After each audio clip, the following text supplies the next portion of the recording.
All right, welcome back, Truth Seeker. NFL Week 9. In terms of the work I did this week, I always put in the work, but in terms of the result, I'd say pretty mediocre result. But the thing is, when we have a mediocre week, it's still typically better than most gamblers' best days. And that's because we have an unfair advantage. We learned something about this scripting of these games, which the announcers are always referencing when they say they couldn't have scripted it any better. Again, once upon a time, I opened up a book written in 1926 by Manly P. Hall, The Secret Teachings of All Ages. And he revealed something very interesting about the language and secret societies and encouraged the author or the reader of his work to investigate. And that's the language of letters and numbers, Gematria. So I just want you to see how using this knowledge, how you can get ahead of the script. And there was a pattern with numbers that does hit in week nines, but it doesn't hit every single year. And that's why understanding this knowledge is very helpful, but it's not a perfect science. And some days we're right about what the overall league-wide script is, we absolutely dominate. And those are the days where people are hitting their $10 parlay that pays over $1,000. And people in our community, I would say almost everyone in this community that does this work from the start of the year to the end of the year, they have at least one really big weekend where they hit a parlay like that. Some people do it several times over the course of the season. But again, today was a mediocre day. And for people who were not here in the beginning, once upon a time, for people who were here pre-fall 2018, I did all this work for free. I had so many hours of live streams that back then used to get views teaching this knowledge and how the games are rigged. Since the fall of 2018, for people who don't know the story, I used to be a teacher. I got kicked out of my profession essentially for writing a book. In the fall of 2018, I began charging a measly rate of $5 a month for people who wanted the sports information. And immediately I had a good number of customers because there's a lot of people who'd been watching me for the years before that and who'd been winning with this knowledge. They already knew it was legit, so they were happy to chip in $5. And if you guys actually follow my Patreon, you'll hear callers routinely say, Zach, when are you going to start charging us more? And again, even in the time of inflation, where everything's way more expensive, I haven't raised my price. I would have always done this for free had things not changed in my life in the fall of 2018 when I got kicked out of my profession and I had the FBI come to my house, which also really pissed off Sweet Lady. And she said, you need to start charging for what you're doing because look, now you don't even have a livelihood. And again, since then, I've also been trolled nonstop. And we know the trolls that work 24/7, 365. One's already working on his video about what I guarantee he'll put out a video about what a horrible week of picks Zach had, as he does each week, cherry picks what was wrong and ignores everything that was right. And then he puts up titles like, I'm the fraud. Yeah. Okay. Faceless loser whose whole channel is talking shit about me while totally slandering me and skipping everything that's good. It was 2 Thursdays ago. We went 6-2 for picks for the day, and he put out a video about what a very horrible day my community had. Where is 6-2 a horrible day? This guy is the ultimate troll. But anyway, before I even go off on the troll, what I'd rather say before I start going over this is, you know, you guys, do you remember being in the classroom once upon a time when you had a teacher and the teacher's up on the chalkboard or the whiteboard or the overhead or probably now on the computer that's showing the words up on the screen? But the teacher made a mistake and you raised your hand and you said, hey, teacher, that doesn't make sense. And the teacher looked at it and he said, good eyes, I'm glad you're paying attention. And then he fixed it. Or, you know, again, all teachers have students and some students aspire to be greater than the teacher. Again, understand there's people in this community who now have their own Patreon pages. There's the Victors of the world who once upon a time used to be a caller. And I told Victor, I said, go out and start your own page, man. You're really good at this. He would call into my show and he'd have a really great observation. And I'd say, man, what a great find. I still remember what I thought was the best Victor call ever. And I couldn't believe that I didn't recognize it in my own state. But Victor called in. He's like, hey, Zach, it's 11-11. Seahawks on prime time, big underdogs against the 49ers. And it's Washington State's birthday. And he said, look at Pete Carroll's record. If he wins, he's going to get his 140th all-time win, 130th regular season win, and Gematria. Washington equals 130 when you run the alphabetic order forwards, 140 in reverse. And I said, what a $1 million observation. And then sometimes I had to slap myself because I'm like, how didn't I see that? I'm here in Washington State. He's in New York City. And you know what? There's a lot of gentlemen that night that remember Victor's call because they went big on the underdog Seahawks, who were a nice payout that night on primetime, and they went home very happy. And before Victor called in, I still remember I was torn on that game. I was looking at two things. I was just like, oh, man, I can't pull the trigger on this one, but the Seahawks do have some value. I was saying that, and then Victor called in with the Washington thing, and I was like, well, I think we know what time it is now. And you know what's funny? The same troll that I'm talking about, he actually made a video specifically saying that I was a liar about that game. It didn't help anybody out. And it's like, man, I'm a liar, huh? So he was watching the same radio show where Victor called in, and then we got enthusiastic after that information, and then other people called in the next week, and he watches every stream to troll. But they called in the next week and were like, man, that was a great call with the Seahawks. I made a fat one because the Seahawks paid like 3.5 to 1 that night. They were considerable dogs. When I think that was the year San Francisco. I got to go back and double check. It was either the year that San Francisco played the Chiefs in the Super Bowl or the year before, but it was around that time period. Anyway, there's the Victors of the world. There's the Rods of the world. By the way, if you guys don't know the website, GematriaEffectNews.com. I actually did not make that website. Jeremy White, who's pounded pavement with me in New Orleans, Dallas, New York City, who's been with me since the year Super Bowl 50, where we called it in October. Who's the MVP? What two teams? Who's winning? Jeremy White's been with me ever since then because he found the work back when it was free, just like a lot of people. And he made, probably his best payday ever in the world of sports futures. And there's a lot of people in this community that can say the exact same thing since they found this knowledge. And what's awesome is there's now people teaching the knowledge who know their sports better, like hockey, and are killing futures there. Shout out to Luxie in Pittsburgh, who learned from yours truly, who's really good with the NHL. Jeff Berwick, the dollar vigilante. The only time he ever talked about Gematria was thanks to Luxie, who helped him hit a huge NHL future. And go figure, Luxie, an intelligent human being, just like the people in this community who found the work and helped out. And shout out to Arthur, Simple Truth TV. I remember when Arthur made his name in the Sports Gematria game.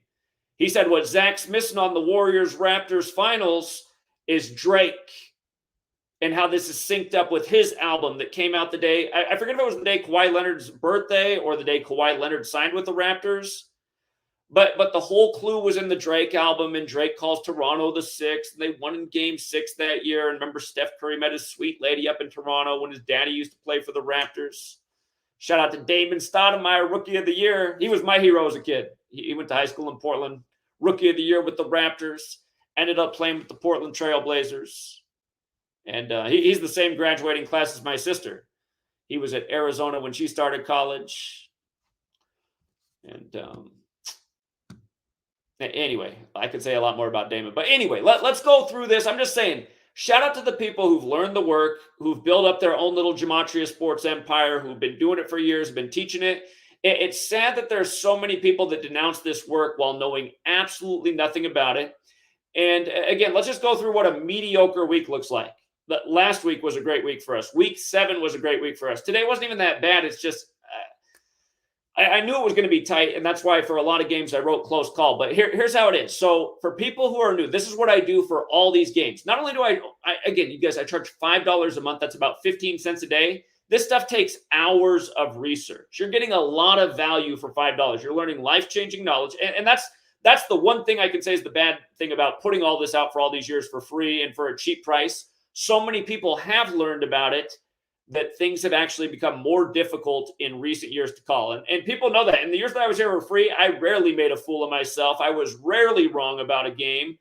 And again, nobody was talking about this. After about 3 years of doing this, you had all sorts of people popping up, starting to talk about it, and it's getting a lot bigger and a lot bigger and a lot bigger. And finally, there's some channels out there that are getting views doing this. Again, the only city I'm recognized in America is Las Vegas. I get kind of spooked out when I go down there because people recognize me because a lot of sports gamblers follow my work. But for all of you guys who think this stuff's a joke, and by the way, RIP to Coy Gibbs. I know you saw my video earlier on the death of the singer in the bathtub the day of the World Series. And if you missed that, you better go back and watch that because it's even more important than this video. But now Coy Gibbs follows the exact same pattern. Instead of being dead at age 34, he's dead 34 days from his birthday. Again, in Gematria murders 34. His daddy, it's a lot to explain, but Coy Gibbs died in his sleep on the day leaving 56 days left in the year. NASCAR equals 56, just like how Aaron Carter's dead 56 months after his last album came out. Anyway, from the sports to the news to the ritual murder, it's the same knowledge to see through this stuff. And again, Jesuits and Masons, you guys, secret societies, modern Freemasonry is a Jesuit creation, American football credited to the Scottish Rite Freemason Walter Camp. The secret societies are there from the beginning of the sport. These leagues, plenty of members still active. You got to read between the lines and see what's going on. That's why I looked into Manly P. Hall, a Mason who shared information about the secret societies. Research his own work and see if it's true. I researched what he was talking about in a book from 1926, and I found out a lot. And it looks to be 1,000,000% true. Anyway, I go through all these games. I look at the head-to-head. I look at the last time they met, what kind of win streaks they're on. This meeting was 41 weeks after their playoff game. Remember the Rams and Bucks playoff game last year? The Rams were blowing out the Bucks. Then the Bucks rallied back a whole bunch of points to make it a close game. Maybe it's going to go to OT, but then the Rams go down like the whole field to Cooper Kupp back-to-back, like 2 plays down the whole field. WWE. But anyway, this was 41 weeks after the last meeting. LA equals 41. Huge Super Bowl number. Brady won the Super Bowl at age 41. Again, over LA. Stafford came into this game on 41 road wins. So things like that sit with me. So I'm like, if Stafford loses, he stays on those 41 road wins. Big number with the history. And again, veterans in the community, like if you're newer to my work and these patterns are less familiar to you, things aren't going to register in your brain, but you stay with it for years, like a lot of people have now. They start to be like, oh yeah, I know what that 41's all about. But you do got to look at other things. The Bucks could have possibly fallen to 7-9 at home. 79 can be a big number in Tampa Bay. Then again, like I teach people, 7-9 is not the same as 79, but we do see how a lot of times things do fall that way. So you got to kind of look at the numbers that are there, and you're trying to form the best opinion. Stafford could pick up his 55th away loss all time. By the way, I look at the regular season quarterback starts and the all-time starts, which include the postseason. So Stafford, he was on 41 away wins in the regular season, 43 if you include the postseason. And remember, Brady went down to Florida at 43, and Florida equals 43. And the 43rd governor was Jeb Bush, where the election came down to his state for the election of the 43rd president, his brother, George W. Bush. And their daddy was the 43rd vice president. Yale equals 43. And Prescott, George H.W. and George W. Bush all went to Yale and were members of Skull and Bones, like Astros equals 43, like Carter's 43, like Bathtub's 43, like Coy's 43, like Coy's dead the day the Astros win, the day Aaron Carter dies in the bathtub. Skull and Bones, known as the Brotherhood of Death, a phrase that equals 187, like the homicide code, like Whitney Houston in the bathtub on the 187th day of her age. But anyway, you look at these patterns, and I always try to be fair by it. I try to look at it both ways. Sometimes everything just looks like a one-way street. And as we'll get to when we get to the Jaguars game, I felt like that was the game of the day. That's the one that I wrote. I really like this game. And we'll get to why I like that game so much. But you got to look. You got to be fair. And that is the downside of this, right? There's a lot of numbers to analyze. But most weeks, we get the majority of games right, which is something very few gamblers can say. So anyhow, the Bucks getting to 4-5 while Tom Brady was 45 years old, the man who played the majority of his career with New England, which in Gematria equals 45 when you run the alphabetic order forwards and backwards, him getting to 4-5 in week 9 made sense to me. Again, 45 is the 9th triangular number, week 9. Also, it stood out to me that they could become 2-3 at home. Brady equals 23. 23 is the 9th prime number. And at the very top of these notes, you have the numbers to know for the week. 81, square root of 9. 45, 9th triangular. 23, 9th prime. Square root of 9 is 3. There's numbers you want to pay attention to because sometimes there can be big league-wide patterns. So I wrote, conclusion, close call. There are only 2 games in the late slot prior to Sunday Night Football. And notice both home teams, Cardinals and Bucks, have a chance to become 4-5 and 2-3 at home. 45 9th triangular and 23 9th prime number. That is what stands out to me the most in this game, where it does appear 4-5 could be a very strong pattern in the week 9 games. and Brady is 45 years old. However, what makes it hard to pull the trigger is Brady can fall to 5-5 all-time versus Rams on the day leaving 55 days in the year. So again, that's usually how I'll write it if I'm not real sure about a game. This is what stands out to me the most in case you're in some kind of pick 'em and it's not about money, but just getting the most games right each week. But if you're putting money on it, again, this is the thing that concerns me. So that's the analysis for that game. The other game in the late slot is Seahawks Cardinals. Okay, so again, we analyze everything. There were some things in the head-to-head that look good with the Cardinals, but if you follow my work, the thing I'll teach you about is like the head-to-head can be very misleading. Usually QBs, some kind of big storyline, and oftentimes the coaches. Those are usually where the key criteria is. It's nice when like the QB, the coach, and the head-to-head lines up. Sometimes that happens in games. It seems like that used to be a lot more frequent years ago. And it does feel like somehow the league's become better at making the riddles tougher to see through in recent years. And then again, that's the power of computers and algorithms and AI. And there's a lot of that in this world. But this stuff, again, there's a reason I picked it a lot higher percentage, back in 2015, 2016. I still do really well, but there's a reason that when I knew less, I picked it a higher percentage. And now how I know way more, and it's become even more challenging. It's because, again, a lot of people are learning about this. And again, there's money to be lost here in a lot bigger numbers than it's already being lost. So you just have to think about it. You have to remember there's some people in this world who've made a lot of money off this. And some people, in some cases, it's the rich getting richer because they really like, what might be $50 to you might be $5,000 to another guy. Because sadly, we have that kind of wealth disparity.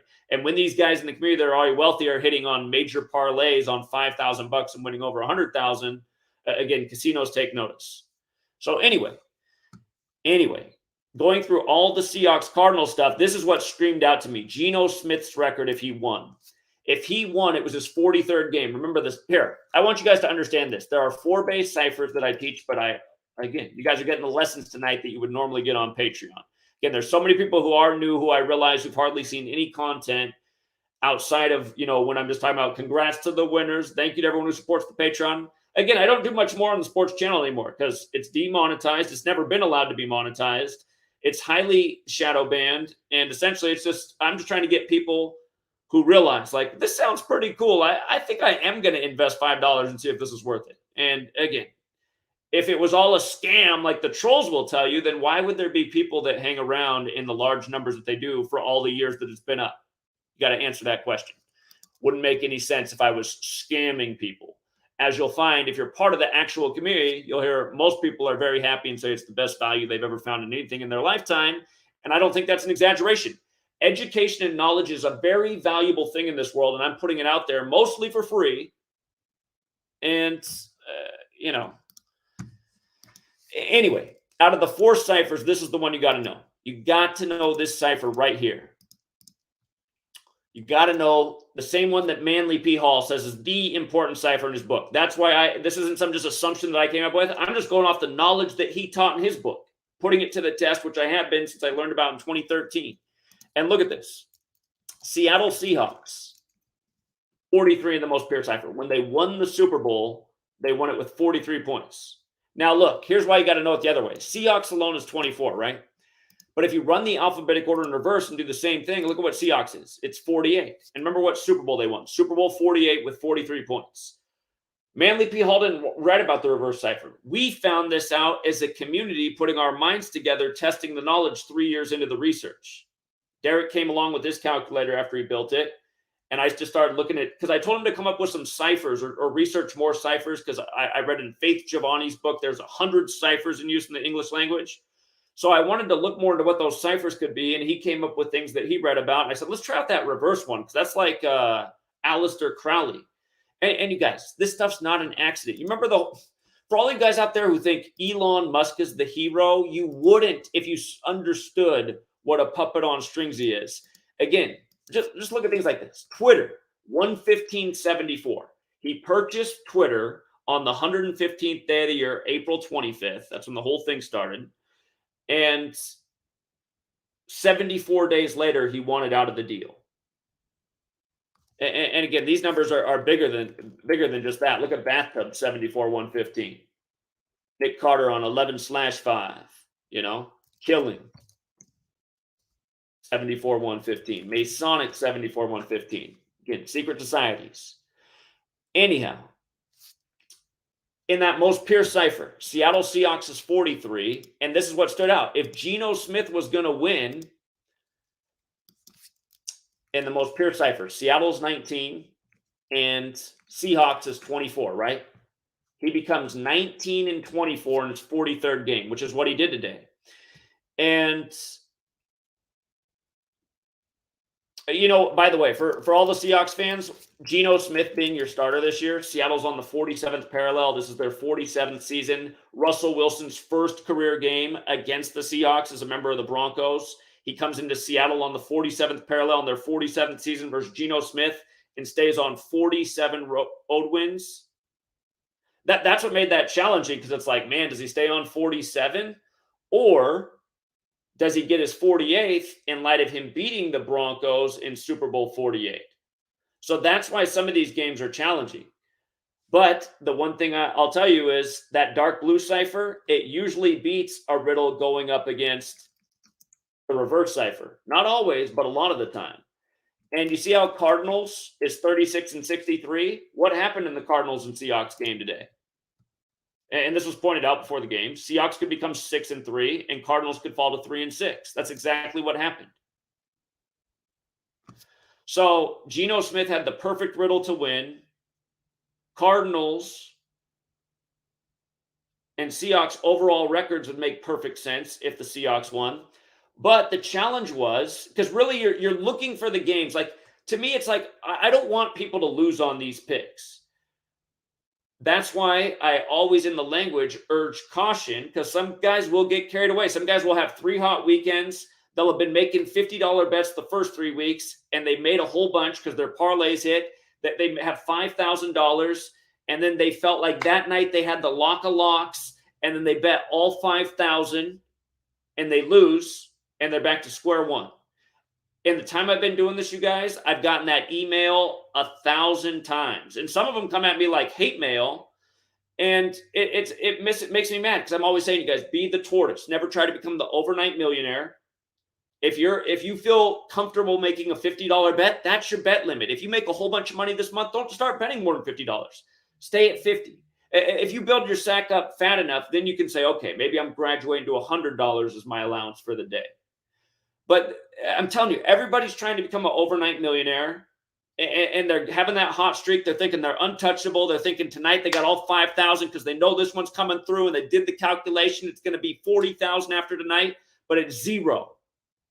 Now imagine had they stayed with 50 and stayed with the method they just used the last week, where they made nearly 5,000. And you can't do this every week, but people hit a lot. This knowledge, you'll see, when you have the best weeks, it's like, damn, it did all line up through that number. And you just smashed. The last 2 weeks, you had very good weeks. Week 6 and week 4 have been the disappointing weeks. We've had all good winning weeks, some really good. And the weeks that were 4 and 6 that were bad, they were right about the 50-50 mark. I think one of those weeks was actually a pick under, and I hate going below 50-50 because then you feel like an asshole. But it's because you read into the wrong number pattern. And when you study the work, you can understand how it happens. But you're looking and evaluating. The head-to-head was curious for the Cardinals, because they could have got their 23rd win. Again, 23 is the 9th prime. That's a powerful prime number relationship. But as I've explained for years, too, if you're in the community, in college football, the prime number relationships are usually a lot better in the NFL. And you know what I'm noticing this college season? I'm having my worst college season in 3 years. And the prime number relationships are failing a lot this year. And then I'm watching NFL Network. If you guys have been watching NFL Network, you know this is true. They're making fun of prime numbers in this season, like their coverage of the NFL. They're like making jokes about prime numbers. There's a regular woman host on who's saying it like every 10th sentence she's making a joke about prime numbers.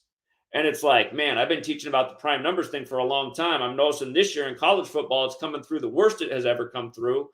And in the NFL, it's been shakier for the last few seasons. So I almost feel like it's like they're thumbing their nose at us, like, yeah, we see you. That's not going to work as well anymore. But shout out to everyone who hit on Notre Dame yesterday. Again, good day of college, because it's the same thing, you guys. It's understanding the number rituals with the NFL week, with the college week. Anyway, Pete Carroll, he stayed on 84 losses in this game. Big number in Arizona. Arizona's 84. And again, I'll look through everything, and Cardinals can stay on 19 home wins also stood out as Geno Smith could get his 19th win. There's only one major city in America that equals 19, and it's Seattle, where COVID-19 began, in the land of the big needle. But conclusion, close call. Geno Smith would have the perfect record with a win, and his team would become 6-3 while the Cardinals would fall to 3-6. The ATS also suggests Seahawks have at the very least a good chance to cover.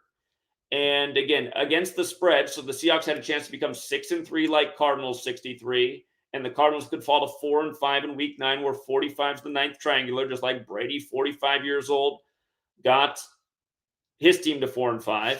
And it reminds me, the night before Trump officially became president, he had 20 minutes on national TV, and I talked about this right after he spoke. He spoke for 20 minutes, January 19th, the night before becoming president of the United States, inauguration January 20th. And he spent 10 minutes of it talking about how much he was cheering for the Patriots in the Super Bowl. And I was like, man, the night before becoming the president, you got 20 minutes to talk to the country, and you spend 10 minutes talking about how great of friends you are with Robert Kraft, how much you love Tom Brady and the Patriots, how you're pulling for them to win the Super Bowl. I mean, he literally spent half of his time talking to America about the Patriots. And remember, New England, here, again, forwards and backwards, you guys. New England, 45-45. Brady's 45 this year. I speculated a few years back that we would likely see Brady play to age 45 after because I speculated at first that he'd win Super Bowl 41 over LA before the season began, and how that'd be synced up with the World Series, where Boston should beat LA 4-1 99 days before the Super Bowl, while Brady was 41, which is the 99th NFL season, the year he gave the Chiefs their 99th home loss. Look, you guys, you got to get the jokes, man. With the alphabetic order, New England, is 99, right? In the 99th NFL season, the team with the white Patriot on the helmet goes into the Kansas City Chiefs, the Native American team's building, and beats them, giving them their 99th. Or excuse me, I know what it was. It was Brady's 99th road win. And look, even the name of the stadium, Arrowhead Stadium, fits in with the 99 joke. So anyway, Donald Trump became number 45. Let's not forget that Donald Trump, you see how Berlin Wall, here, let me just use the two reductions. Berlin Wall, you see this? Understand, again, from sports to news. From sports to news to rigged elections, it's all the same. Berlin Wall is 45 and 63. The anniversary of the fall of the Berlin Wall is November 9th. Fell in 1989. Donald Trump ran on building a wall and was called the 45th president-elect in the early hours of November 9th, hours after Election Day, November 8th. 119. Berlin Wall. He's the winner-elect. Okay, the number 45 part is obvious, but the 63 part is super. Oh, shoot, I have the wrong. I'm sorry, you guys. I just realized the whole time that I was streaming. Wow. It's on the wrong. It's not supposed to do that. So, it's my bad. You got to hit. If you ever use StreamYard and you want to make sure everybody sees all your tabs, you got to use window and not the tab option, because when you switch tabs, it doesn't show up. But what you're supposed to be seeing right now is how in Gematria, New England equals 45 forwards and backwards. And also the 99, which we just talked about. But again, this is part of the joke of Trump talking about the Patriots so much as he's on the eve of becoming number 45. And remember, the word, oh, hold on. I didn't finish telling you the Berlin Wall part. Okay, but now that you can see the number, it happened in 2016. That was the year of Trump's election. 2016 is the 63rd triangular number. Remember, Muhammad Ali died that year on June 3rd, 6'3", and they say the Prophet Muhammad died at age 63. You see? The Prophet Muhammad at age 63. These are major league jokes. And not to mention, 4 years before Muhammad Ali died, sadly, I explained why he would die at age 74, you guys. This is why there's so many people in this knowledge who found it years ago, been following the whole time. I realize that's what it's up against these days. But look at this. The way he spelled it, Muhammad 74, right? There's so much to say about that number. This number is so important to the secret societies. Holiday is 74. When you use numerology, the dark blue cipher, Independence Day is 74, like 7-4. Look at this. All these words are 74. Masonic, 74. Holiday, 74.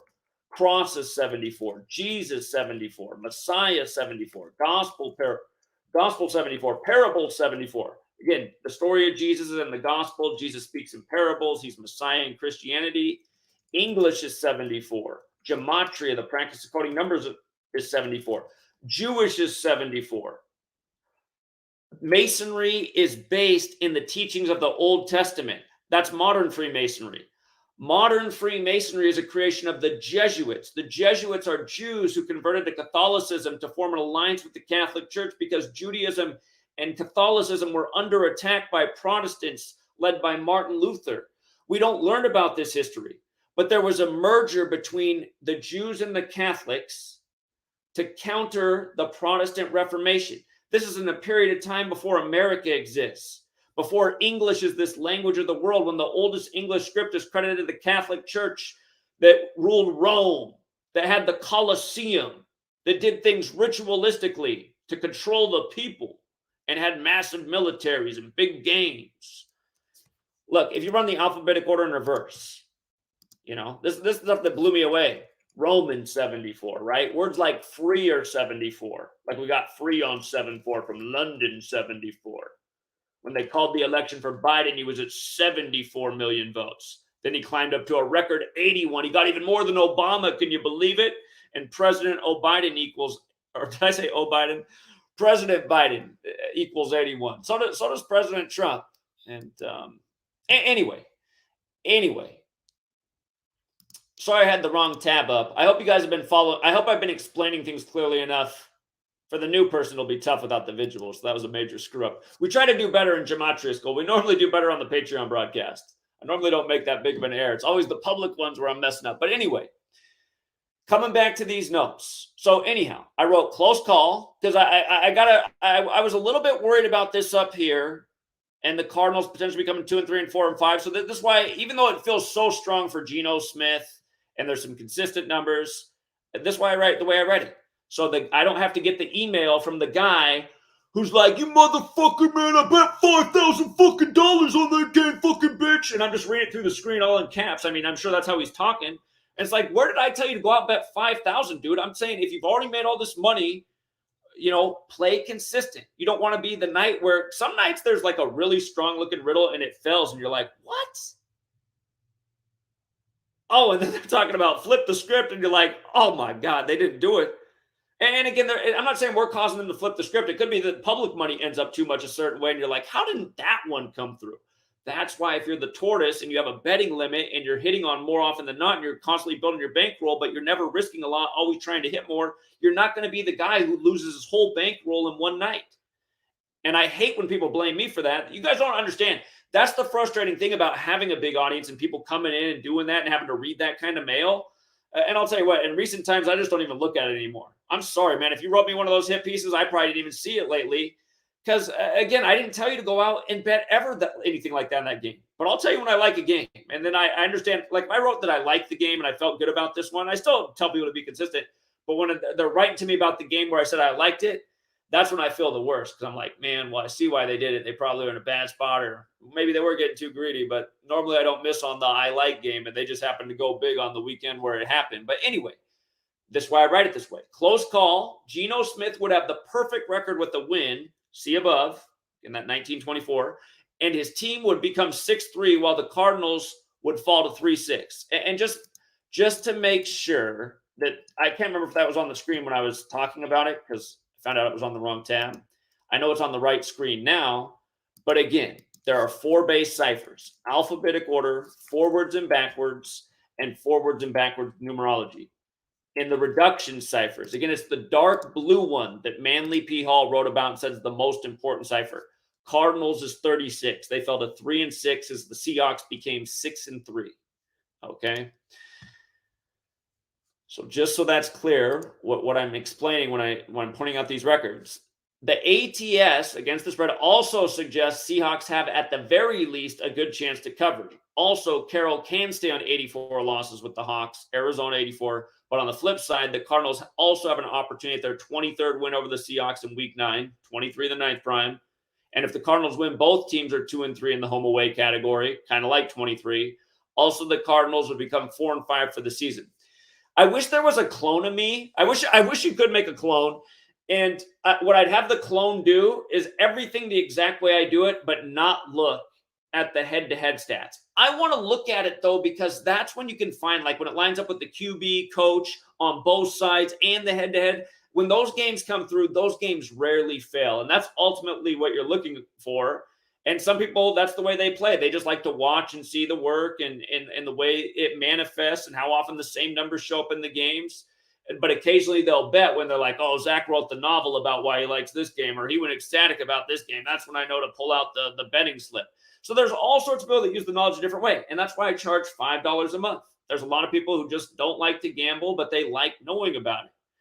Again, I keep the price low for the education and knowledge, and you take it and you do with it what you can. And a lot of people in this world have proven. And look how many people have channels where they're like, I learned from Zach, but I'm way better than him now. Zach can't call MLS. I'm calling international football. I mean, good for you. I'm glad. That's why I put the word.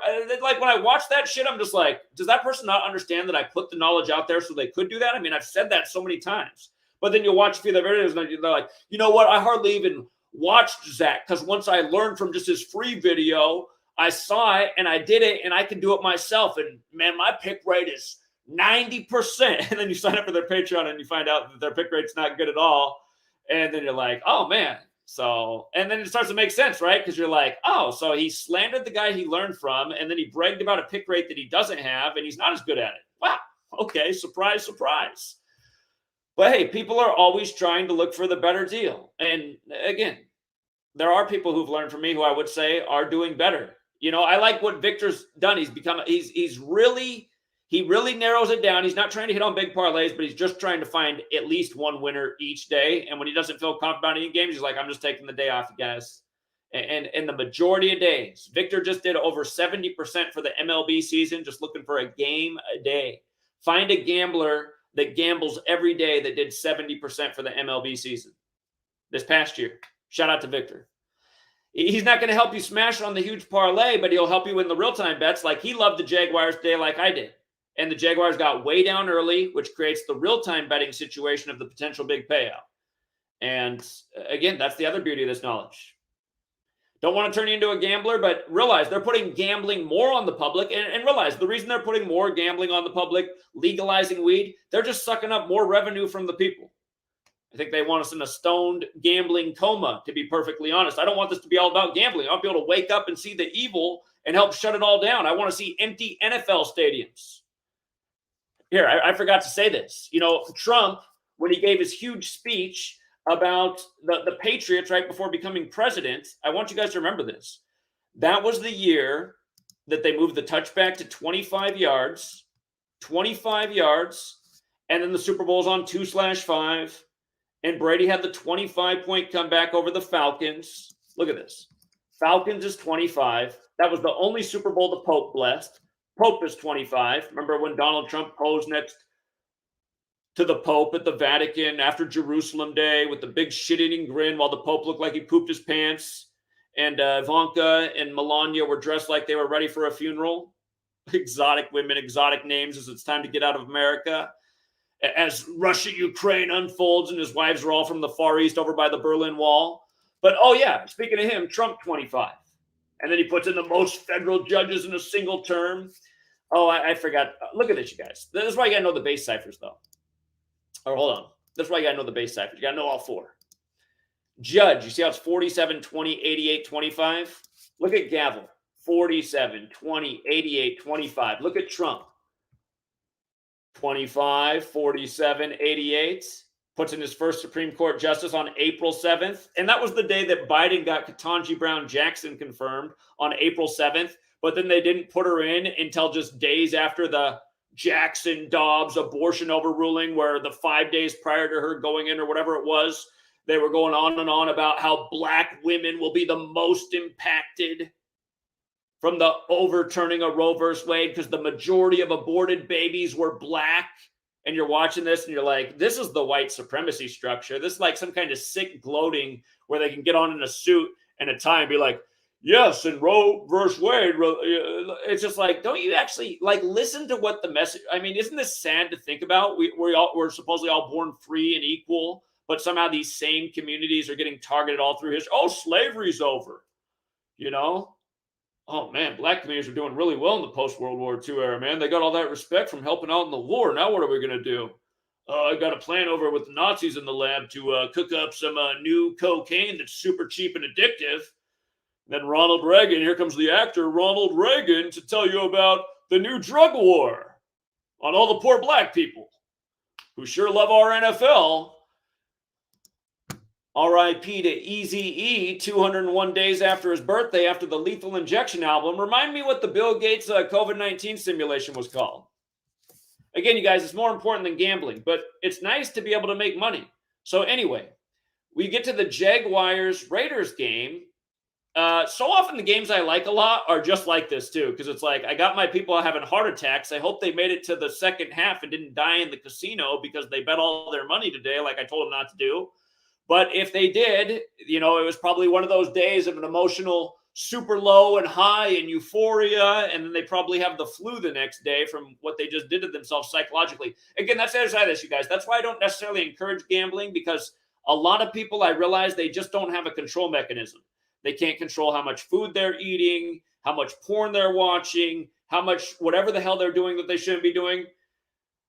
For whatever reason, maybe my parents, definitely probably at this day and age would have been put in a group home and taken away by CPS. But, I'll always appreciate the way I was brought up, because they taught me to be on my game and be disciplined and work my ass off or else. And again, I've been good at controlling my impulses in life.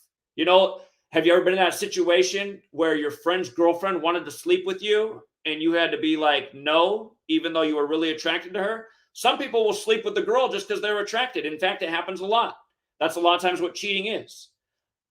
I'm not the worst looking guy in the world. I've had that scenario happen a number of times. And every time I've been able to say no, and it's even started rumors that I was gay, Sometimes doing the right things, that's what's cool. But discipline can actually help you have good karma in life and help certain things go in your favor later in life as well. Anyway, trying to give out some other teaching lessons tonight besides just gambling. But why did I like the Raiders and the Jaguars? There's benefits to doing this for nearly a decade now. And there are two numbers that come up in Jaguars games, and they've been some monster upsets for us in the past. And they're numbers that are just super consistent. Now, there's no perfect patterns, but there's numbers that come through 80+% of the time, even still to this day. I used to be able to say that about other numbers that used to be at a much higher percentage that in recent years seem to have faded off. Dallas in 13 used to murder, and it's still a good number in Dallas, but it's not nearly what it used to be. It's a huge reduction.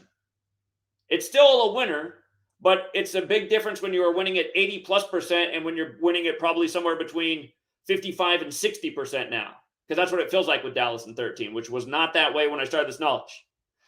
Anyway, huge numbers with the Jaguars. Here, the only two ciphers that Manly P. Hall gives you in his book are the alphabetic order and the alphabetic order at the rules numerology. Again, they taught us the alphabetic order.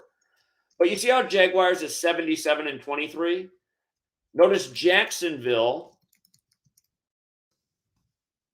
it's 43, right? When you run the alphabetic order in reverse, football is 133 and 43, where Jacksonville is 133 and 43 forwards. Florida, known for producing so many football products. Jacksonville, huge football town, college football. Anyway, so again, Jaguars 77, Jacksonville 43. Derek Carr got his 77th loss today and his 43rd away loss. When I see things like that, and again, Jaguars in 77 is super consistent. And you know what? Maybe for doing this video in a year's time, 2 years' time, all of a sudden we're like, isn't that funny that it was one of the numbers to stay consistent and now it's not coming through as much? But still to this day it is, and I still felt good about it. And that's why I wrote the words I like, which I didn't write for any other game in this week because there were so many games that I thought were. Yeah, but I had the right lean on the majority of the games, which we'll go through. Jacksonville Jaguars, 66 in the most pure. 66 and 77, these numbers are fire with the Jaguars. And earlier where I said in the head-to-head, or hold on, I was on the wrong damn tab again. Anyway, you guys know what I'm saying though. Or do you not? For the new person. You have to understand the point. These are the two original ciphers that I began with when I learned this knowledge. And to this date, they're still the best with sports. And in these ciphers, there are numbers connected to the Jaguars that are very consistent. And the most simple, right from Manly P. Hall's book, Jaguars 77, Jacksonville 43. And again, for those of you guys looking at QB stats, you're not going to get the right QB stats on StatMuse. Well, in a way you will, but not the stats that we go off of. We go off career starts. StatMuse has every quarterback's career starts and backup games combined. What I've learned over the years is you want to look at those career starts. They are the most significant number. Sometimes, though, the total career number is also worth looking at, but then you just end up looking at so many numbers, it can make you pull out your hair. And that's why you got to narrow it down to the criteria where normally the winning clues are. So anyway, 77, 66, Jaguars 77 when you use numerology, Jacksonville Jaguars 66. These numbers just so good with this team again and again. And that's exactly what ended up happening. But this game would have scared the hell out of you because the Raiders were up big against the Jaguars, which now with all the new gambling, you can bet real time. You get big odds when a team's down. If you really like a narrative, see, that's the nice thing about it. If these early games are going on and you're looking at the primetime games and the later games in the day, you got a handful of games to work with. You can put down like a $5 bill with the huge odds on the Jags to come back and stick it with if there are games that you feel look really good in the evening, you can put down like a $5 bill, catch the Jaguars in the comeback narrative, and hopefully hit on the 2 or 3 games that you like that are to come. And easily a $5 bill can become 100. Now, in a society where Americans are addicted to gambling, I mean, every time I'm in the grocery store, I always see at least one person in there buying a bunch of lotto tickets. And I'm like, and they don't look like they're wealthy to me. You know, I'm not trying to judge people, but you see like the old beat up sneakers, you know, the clothes. And I never dress fancy, but again, like at least my shoes aren't falling apart. You know what I mean? But you see these people and they're buying lotto tickets. It's like, God, if they probably just saved their money, they could probably have a better quality of life. And they're just giving all, just thinking they're going to become a millionaire one day. You know, each day they're just risking all they got to become a millionaire. That's not a realistic strategy. And they're sucked in by the same media that's manipulated and mind controlled them into everything else. They're going to, man, I just saw that guy won his second lottery. That means I can win at least one. Oh my God, this person won the lottery for the 3rd time. Don't you guys realize how often they do stories like that? And you're like, wait a minute, man. I mean, okay, seriously, some people are seriously born with the luck gene or something's up here. And that story is just so common with the lottery. But anyway, it was that made me use the words I like.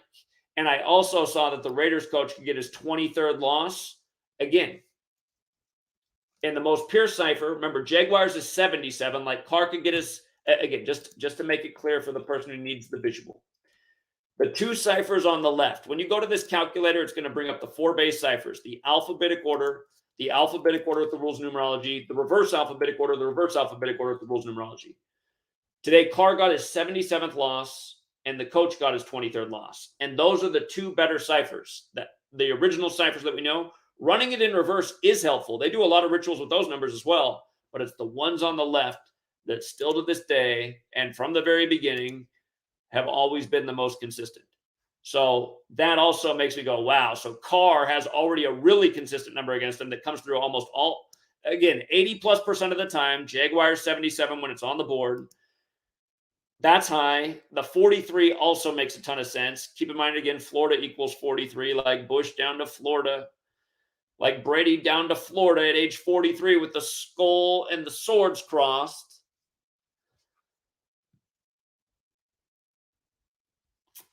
But yeah, the Jaguars could also improve to 2 and 3 at home. And in that most pure cipher where Jaguars is 23, so is Las Vegas. They're both 23. Either team could have become 2 and 3 against the spread, so that was a toss-up. But that's what made me say I like the Jaguars this week. A lot lines up for them, and they have value because they're underdogs. Review the notes above. What stands out the most to me is Carr can get his 77th loss and 43rd road loss. Did I have a typo in there? Most to me is Carr. That's supposed to say can instead of and. Whoops. 77 is a strong number with the Jaguars. If there is a concern, it is that the Jaguars can fall to 5-5 versus the Raiders on the day, leaving 55 days left in the year. And even if I like a game, I'll always try to show at least one thing that could be a concern. Because again, I have in the back of my mind 1,000 emails from the guy who didn't listen to me, who gave it all up in one day, and he went with a game that I liked. And I'm like, well, I don't know. I mean, you can't be mad at somebody for betting so much money. I've never told you to bet. You guys, I've gotten emails about people who bet $40,000 on a game I liked. And some of them could be trolls, but it just gets annoying because it's like, man, well, if that happened to that person, I feel bad about that. But God, why are they doing that? And they'll be writing that to me on a day where, like, I wrote that I liked 4 games, right? I liked 4 games. 3 out of the 4 came through. And they're writing me about the one that didn't and how much money they lost. And I'm just like, okay, that's why I always got to remember to tell people. And I do. I always have. I always told people to be the tortoise. Be cautious. Never bet more than you can afford to lose.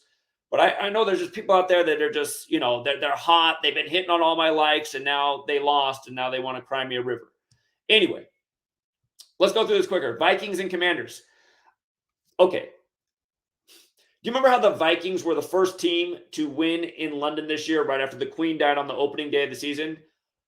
Vikings equals 62, Minneapolis equals 62 like Queen. Kirk Cousins became 62 and 62 in London, wearing purple like royalty. And we liked that week for that. Plus, there was even more to it. And the thing is, the word queen is 62, but the word royal is 71. So I make this clear in the thing. It's like, do they become 7-1 or 6-2? And when Diana died in the big ritual, the queen was 71 at the time. So I've always explained the significance of these numbers. The queen, her coronation, her father died on February 6th, which in London is written 6-2. And the 2 ciphers that Manly P. Hall teaches, queen equals 62 and 26. February 6th can be written 6-2 or 2-6. Her coronation is June 2nd, which can be written either 6-2 or 2-6, like queen is 62 and 26. So Kirk Cousins became 62 and 62 for his career in purple, playing for Minneapolis, the 62 city, again in London, in the London game this year. So there was an argument between 62 and 71. And I pointed out that he could get his 67th win. Now, what I've noticed from these teams that change their names, it's kind of like the Gematria that gets assigned from that period in history and this period in history. It seems like the numbers both matter. So like Washington's been the Redskins. It seems like the Redskins numbers are still good with the team. They've been the football team. And in the time they were the football team, I noticed that 67 played a lot with them. Football team. Remember, that was their temporary name when they went from the racist Redskins. By the way, you guys, shout out to Dane Calloway. We're going to collaborate soon. Dane Calloway, he's always pointing out that they're lying about history. There were what we would refer to as black men, but indigenous people who were darker complected, more melanated. And it's funny, you can't use any word and you'll piss me off. You say melanin, people are like, stop using that stupid word. Everyone's got melanin. Stop using black. Black's racist. It's just like, you guys know what I'm trying to say. They're lying about history and who was here. Again, in the NFL, 3, I'm just going to use the word black. And for black people who don't like that word, what is interesting in the numbers is black has gematria of 11, which is the master number. And, there's only Revelation 1:14 mentions Jesus' physical description. If you look at that, it's got to make you think he's at least a somewhat African descent. Jesus equals 11 in the same cipher as black. 1 through 11 added is 66. 66 is the 11th triangular number. The first Super Bowl season, the 66th season. NFL 11 on 11. And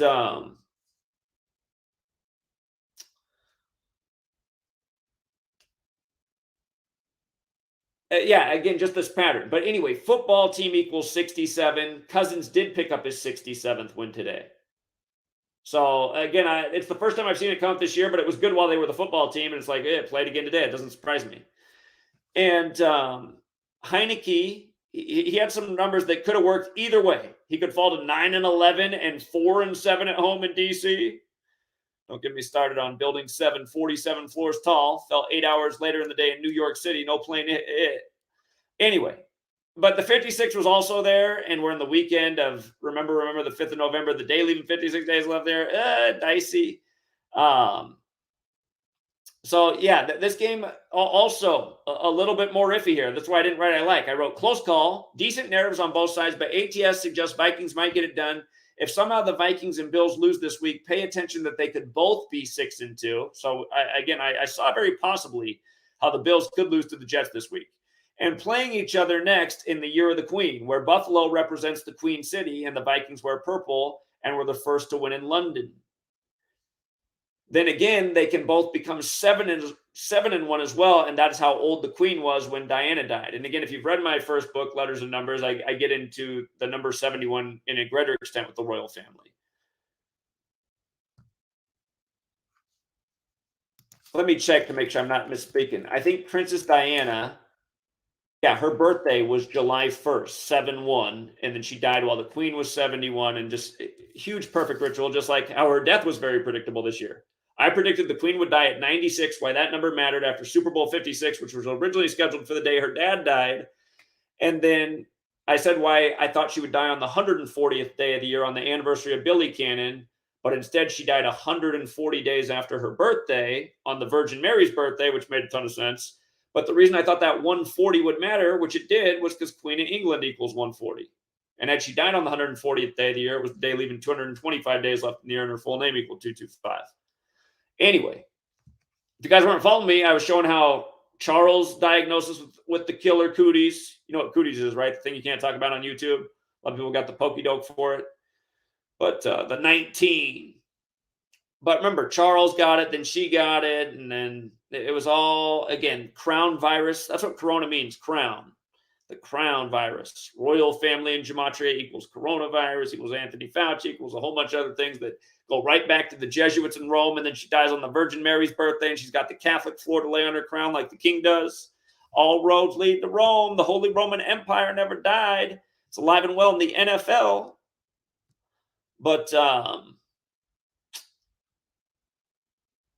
yeah, I saw that the Commanders could stay on 38 wins. Minnesota equals 38 in the most period. Just looking at their all-time, that's their all-time Week 9 record. So again, we go through a lot of stats that seem to be very helpful in the riddles each week. We look at those and we weigh. It's like weighing scales. So the Vikings did prevail in this game. The Vikings did narrowly win. They did not cover the spread, but they did win, and they got to 7-1. And why I was saying about Buffalo and Minnesota is, again, Buffalo's the Queen City. They won the opening day game over the defending Super Bowl champion in their building, and where the Super Bowl was hosted in back-to-back years. For the first time ever, the NFL has the winning team in their own building in the years of COVID-19, where they don't want people to travel. Did I say Cooties 19? Because that's what I meant to say to the YouTube gods who control what messages are medical misinformation and which ones aren't. I can't tell you how many videos I've lost just like this for medical misinformation when I'm not even trying to talk about medicine. I'm just making a point about numbers and patterns and where they all lead to. Anyway, here, Bills Jets. So I wrote about this game before, and something that's been tricky. Patrick Mahomes this year has had two awesome riddles that he did not win with, and I haven't seen anything like that with Mahomes' career before. And I was just like, man. But his other games have been good. And then Allen today had the chance to get his 48th win, and New York Jets is 48, and the over-under was at 47, right by 48. Normally, Josh Allen isn't missing on something like that, and normally I'm not missing on the over-under, but I did in this game because normally when two numbers are close like that, I was thinking the over would hit here, and I have not missed on many over-unders this year. I have a very high percentage in that stat because I don't put them out for every game.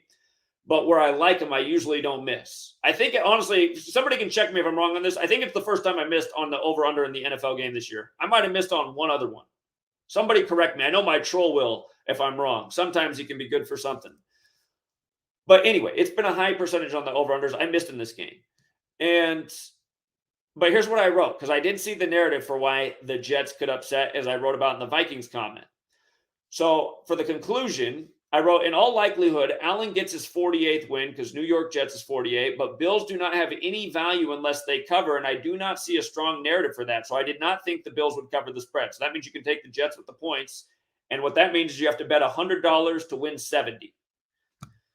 This is probably a game best left alone this week's what I wrote. If anything is worth playing, it might be the over as long as the OU stays at 47. So hopefully it went up and it kept you from betting on that. Or if it went to, that's the thing, you guys. So that's where if your initial bet is wrong, that's the nice thing about the real-time betting now, is if the over-unders changed, like on some people's books, the over-under might have been at 48.5 points, and they're lucky. But I'm giving the clue about where the number is. Some people might have had it when they bet because it can change depending on how public betting is, and in real time it could change.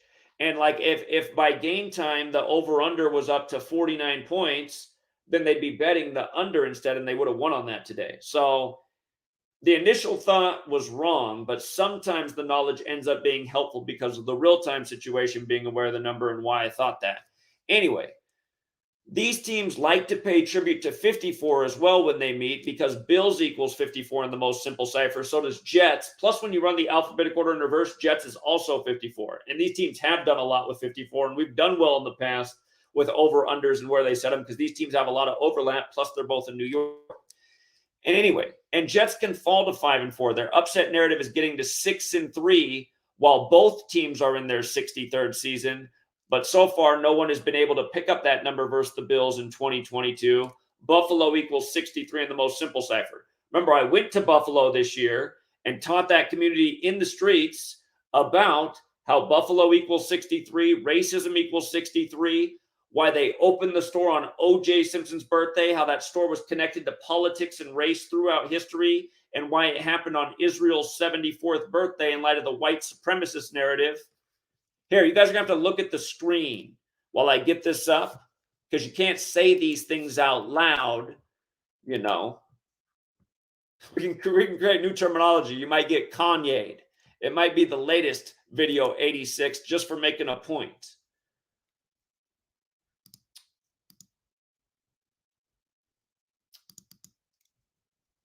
Okay, you remember the Buffalo shooting, right? Check this out. In the most simple cipher, this is the Bills and Jets 63rd season. In the most simple cipher, racism is 63. With numerology, it's 27, just like Buffalo, 63-27. Normally, this number plays really well with the Bills. But this year, like Mahomes could have got his 63rd win over the Bills. Just wherever it showed up, it has not been hitting. And that's okay because, again, remember, the shooting was on the 14th and there were the 14 words on the gun. So I'll tell you, since we're already a good part of the way through the season, one of the things that I thought we would see happen this year is the Bills having 14 wins because of the 14 words on the gun and the shooting on the 14th. And this shooting happened while Kathy Hochul, the female governor of New York, who's from Buffalo, is 63 years old. It also happened while the mayor, Byron Brown, is 63 years old. And a lot of people in Buffalo don't believe that Byron Brown's a legitimate mayor because he lost the primary against his challenger, and he had to be a write-in ballot. And the city was really big behind this candidate who was really trying to come in and help out Buffalo, because the people of Buffalo know what's going on in their city. You guys, ever since they pulled the actual football team out of Buffalo and put it in Orchard Park, that community has been like purposely destroyed. And again, I forgot to mention, again, the 3 black quarterbacks to win Super Bowls, the 3 black QBs to win Super Bowls have all played for the Native American teams. Again, that's why I was saying shout out to Dane Calloway. Sorry, guys. Sometimes I got too many tracks of thought and I go off the main track. But anyway, Dane Calloway educates about how indigenous, dark-complected people were here before the slave trade. And I think the NFL is trying to tell you that because they're controlled by this older power structure that's kind of giving you hints about history and kind of thumbing their nose at you. Doug Williams, 42 points with the Redskins. Russell Wilson, representing the 42nd state, wins in Arizona, equaling 42. Super Bowl 48. Or no, I'm tripping. Wait a minute. That Super Bowl might not have been in Arizona. He might have lost to Brady in Arizona as Brady became 4-2 in Super Bowls in Arizona. That's what that was with Russell Wilson. His loss at the goal line. That was also a 42 ritual. I know you just saw LeBron James, getting that most pure cipher, you guys. LeBron James, 42 in the most pure cipher. The real King James birthday is June 19th, 619. That's the 114th prime number. LeBron James, 114. You see? See how they did it? And LeBron, when he won it with the Cavs, he won it on the real King James's birthday, and we called that. I wish the channel wasn't deleted back then. Back when we got views, there'd be more than a million views on that video now. 100,000 comments when he came back from 3-1 about thank you, thank you, thank you. I've never had this fat of pockets in my life because it was 40-1 odds. We said he's coming back and he's winning on real King James' birthday. I told you before this season began, LeBron's beating the Warriors this year in the comeback. Again, Nate Thurman, number 42 for the Warriors and Cavs. He dies. Nate Thurman has number 42. Man, you guys, Nate Thurman, Steph Curry, LeBron James, all born in Akron, Ohio. LeBron James, 42. Looks a lot like Nate Thurman, who was a really great basketball player who had his number retired with the Warriors and the Cavs. First, the Warriors beat the Cavs. Then the Cavs come back and beat the Warriors. LeBron scores 27. Nate Thurman's dead 27 days later at age 74. Killing 74. Look up the song Gematria, 74 and 38, like killing. Gematria, the killing name. And then think more about Nate Thurman being dead at age 74 and Muhammad Ali and a whole lot of other people in big rituals. Think about the cross, crucifixion, execution. Think about all the dead rappers in that number that we taught about a gazillion times. But anyway, getting back just to how we look at it. Again, you're looking at the situation, you're evaluating the numbers, you're trying to get ahead of the curve. And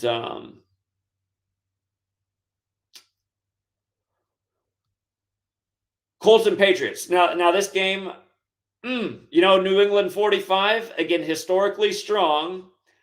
But and you know what? You know why I should have wrote a better conclusion, because I knew that Ellinger 37 days after his birthday, a big Patriots number, again, that most pure cipher. I knew that probably was not a good sign for the Colts, but God, other numbers made it look right. Again, New England is 45 in the most pure. They could have fallen to 4 and 5.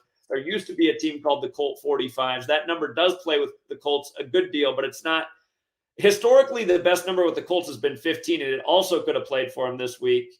But I did have one big concern about the Patriots besides just the Ellinger thing.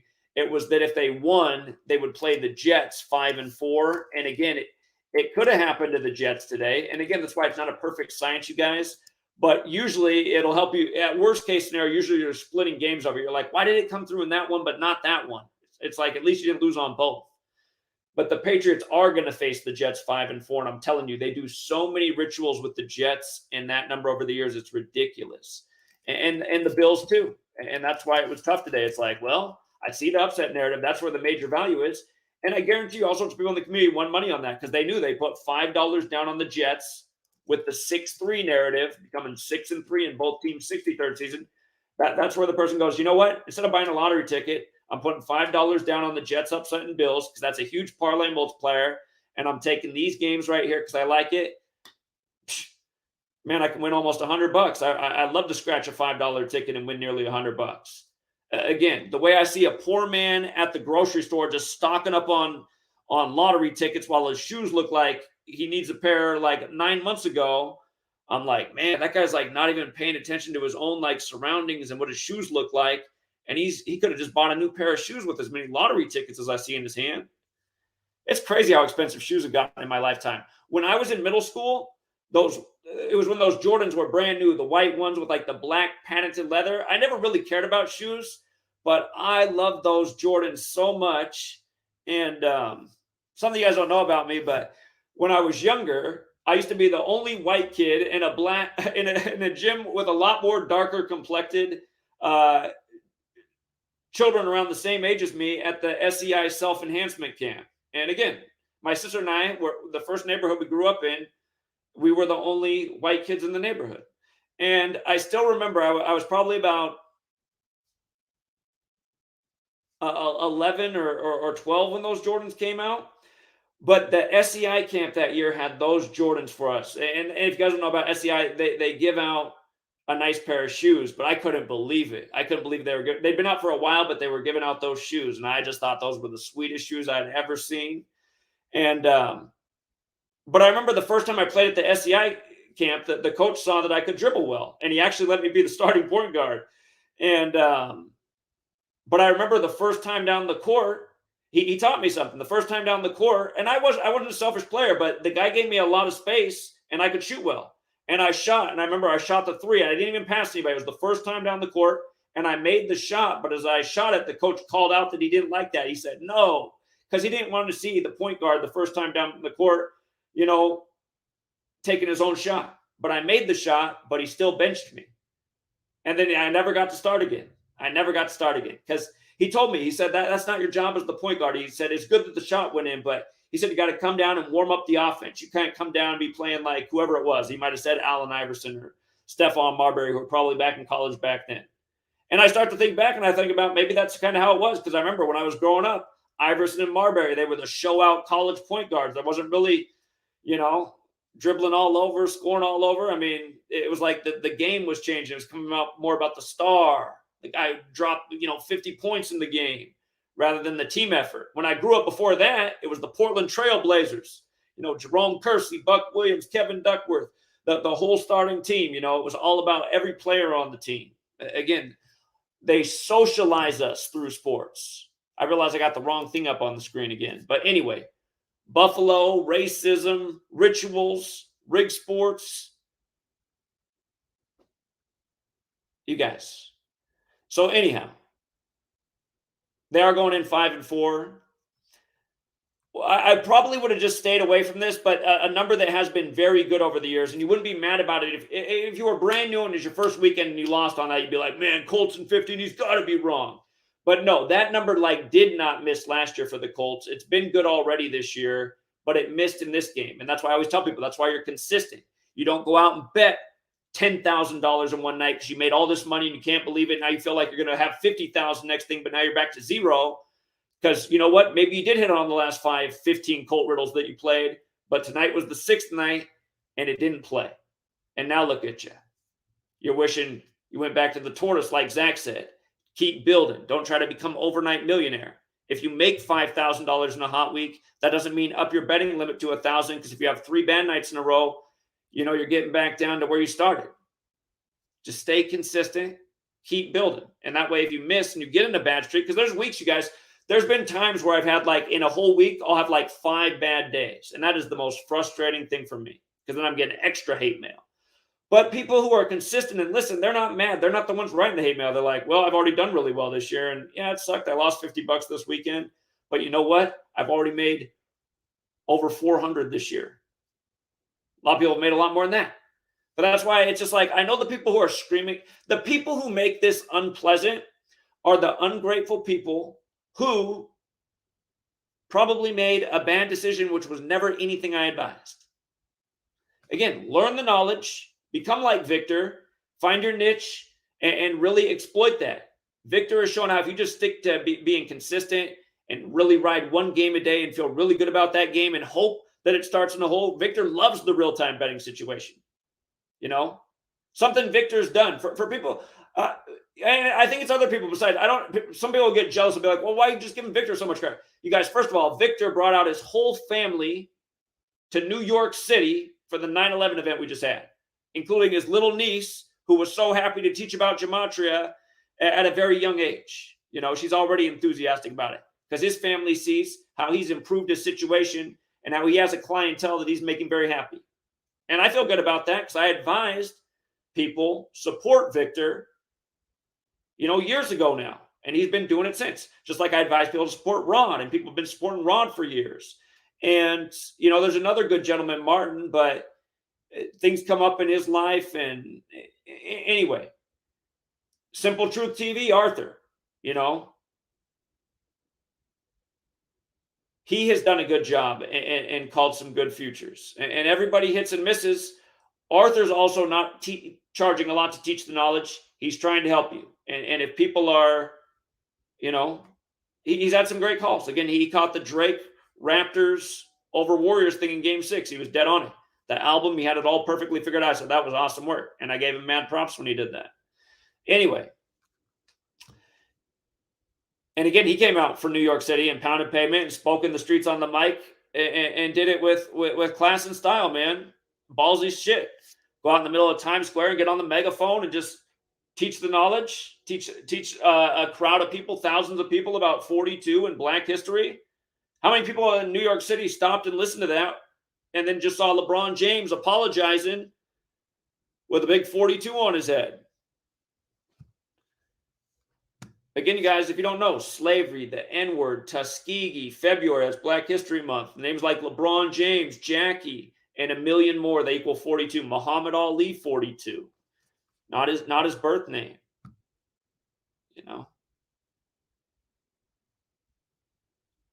But yeah, this game's the kind of thing, like, had the Patriots lost today, it would have been a good day. That, you know, I said today was a mediocre day. It was.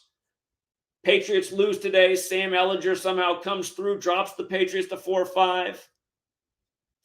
A lot more people would have had a big payday, because I guarantee you the guys who were trying to strike it big today, they had this game on there because the Colts had great value. They're looking for that big value game, ticket with 3 games with big value.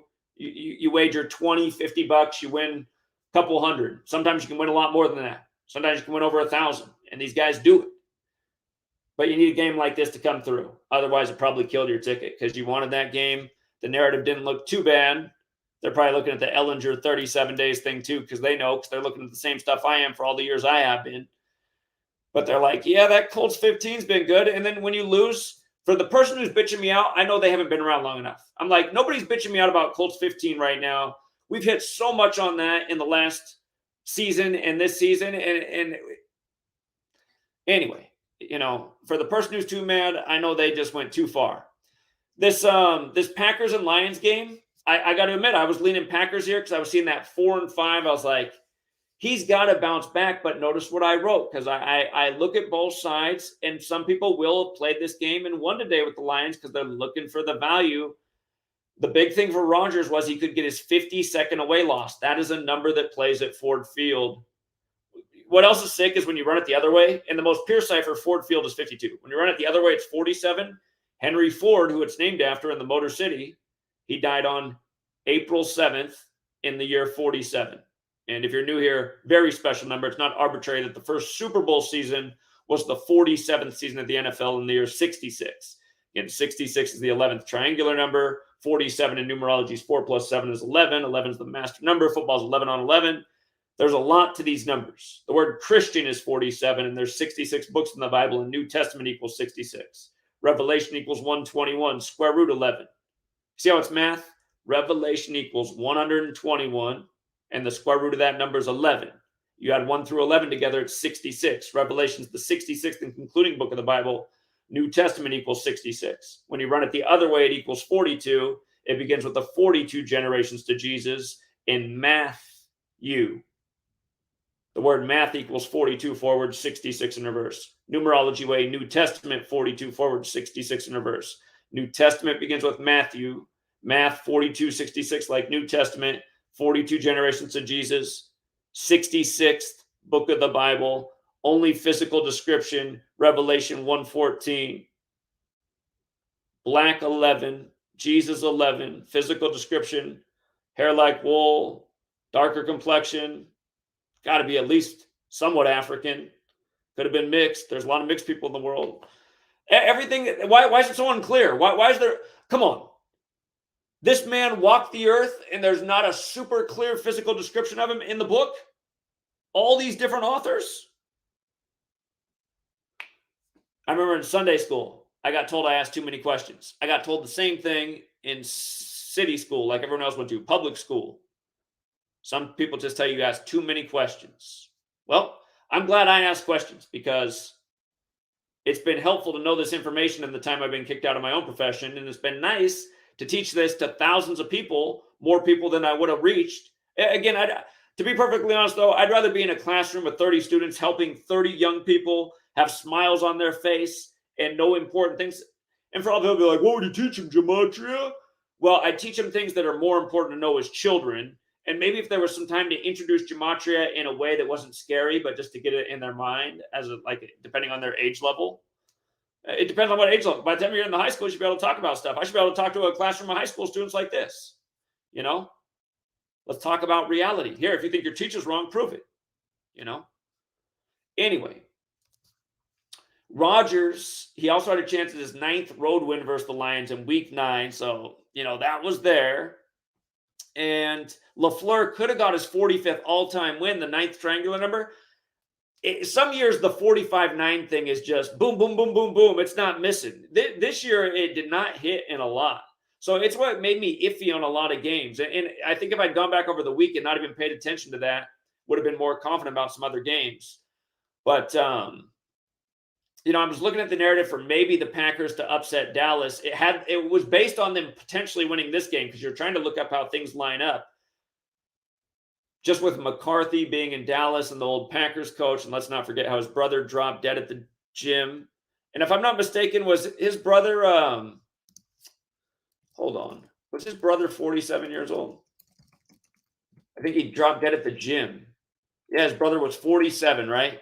The 47th NFL season, the first Super Bowl season, Packers over Chiefs.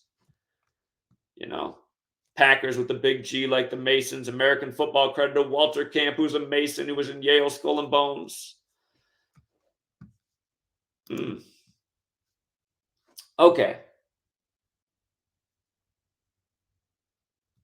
Yeah, there in the all-time week 9 record, there was something that also seemed a little bit encouraging for the Packers.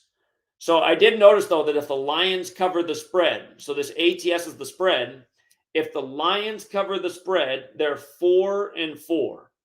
4-4. Detroit and Packers equals 44. Now, if you're asking why are some things in bold and why are not, if things are in the left side of the cipher, which are usually the better ciphers, I put it in bold. If it's in the right side of the cipher, I almost always just write it, but don't put it in bold. Sometimes I'll write it in bold and I'll write why, because there'll be like a big pattern with the numbers. So I'm like, it's more powerful here because all these 44s will hit. But notice Detroit and Packers, they both have the 44. And Lions did become 4-4 versus the spread. So if you took the Lions with the points, you did just fine today. You would have wished that you bet on them to win because they were a good payout. They were a 3-point underdog at home.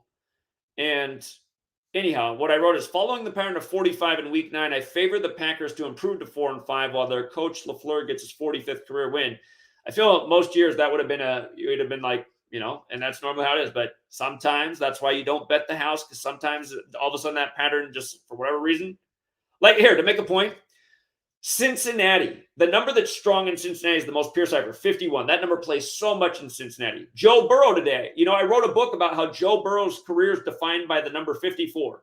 His connection with Joe Montana being drafted by the Bengals after Super Bowl 54, the Joe Montana Bowl when Joe Montana equals 54. How he won the LSU championship on the 54-date numerology. How in the 54th Bengals season, he took him to the Super Bowl in the year of the Tiger, like the Bengal Tigers. Like Cooper Kupp, the Super Bowl MVP, and who went to Eastern Washington, who the day before the Rams beat the Bengals, his Eastern Washington, his school, beat the Idaho State Bengals by 3 points, which also gave us the nudge on why it would be a 3-point game. I was confident it would be a 3-point game in Super Bowl 56, which it was, which was covering the spread. And I'd really liked Odell to score the first touchdown because Odell Beckham Jr. equals 56. His birthday is the day leaving 56 days left in the year. And again, November 5th, his birthday was the day he was traded from Cleveland to LA. And a lot of people don't realize this, but the Rams franchise, it started in Cleveland. And LeBron in Cleveland and his connection with Odell and King James Bible 56.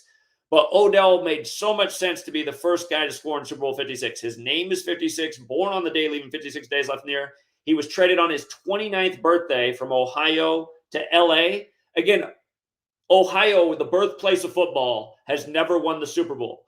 They haven't won a championship since Jim Brown played on the Browns. And then the Browns leave Cleveland and right away become a Super Bowl winner in a big way in a new city. And the fans think they're cursed.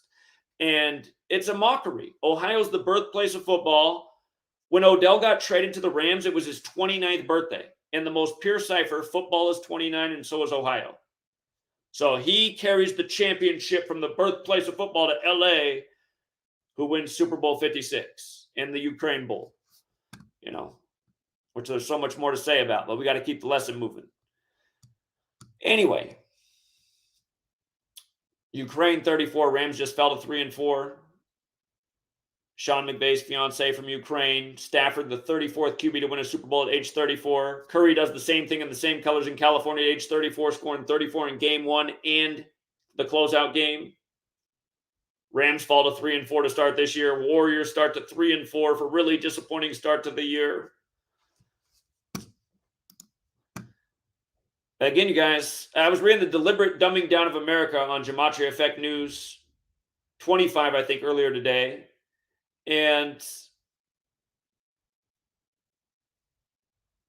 again, you guys, our planned idiocy is over a century in the making.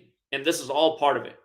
Just keeping us well-fed, good things for our taste buds, awesome entertainment, and just to be controlled like we're some kind of commodity, like we're animals on the farm.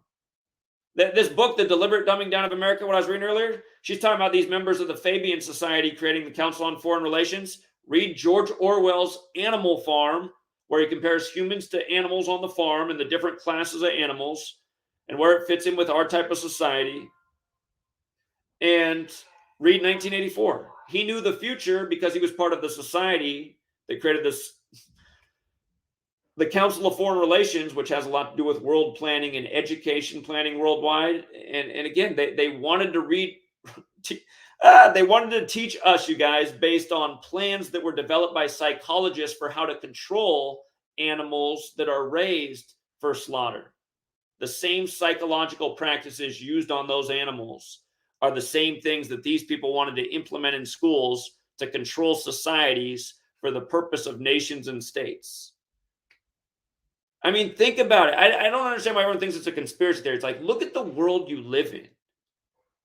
I mean, how many of you live in a poor community that's just been devastated for the last 50 plus years or approaching 50 years, and there's never been any real intervention for your community, but then overnight,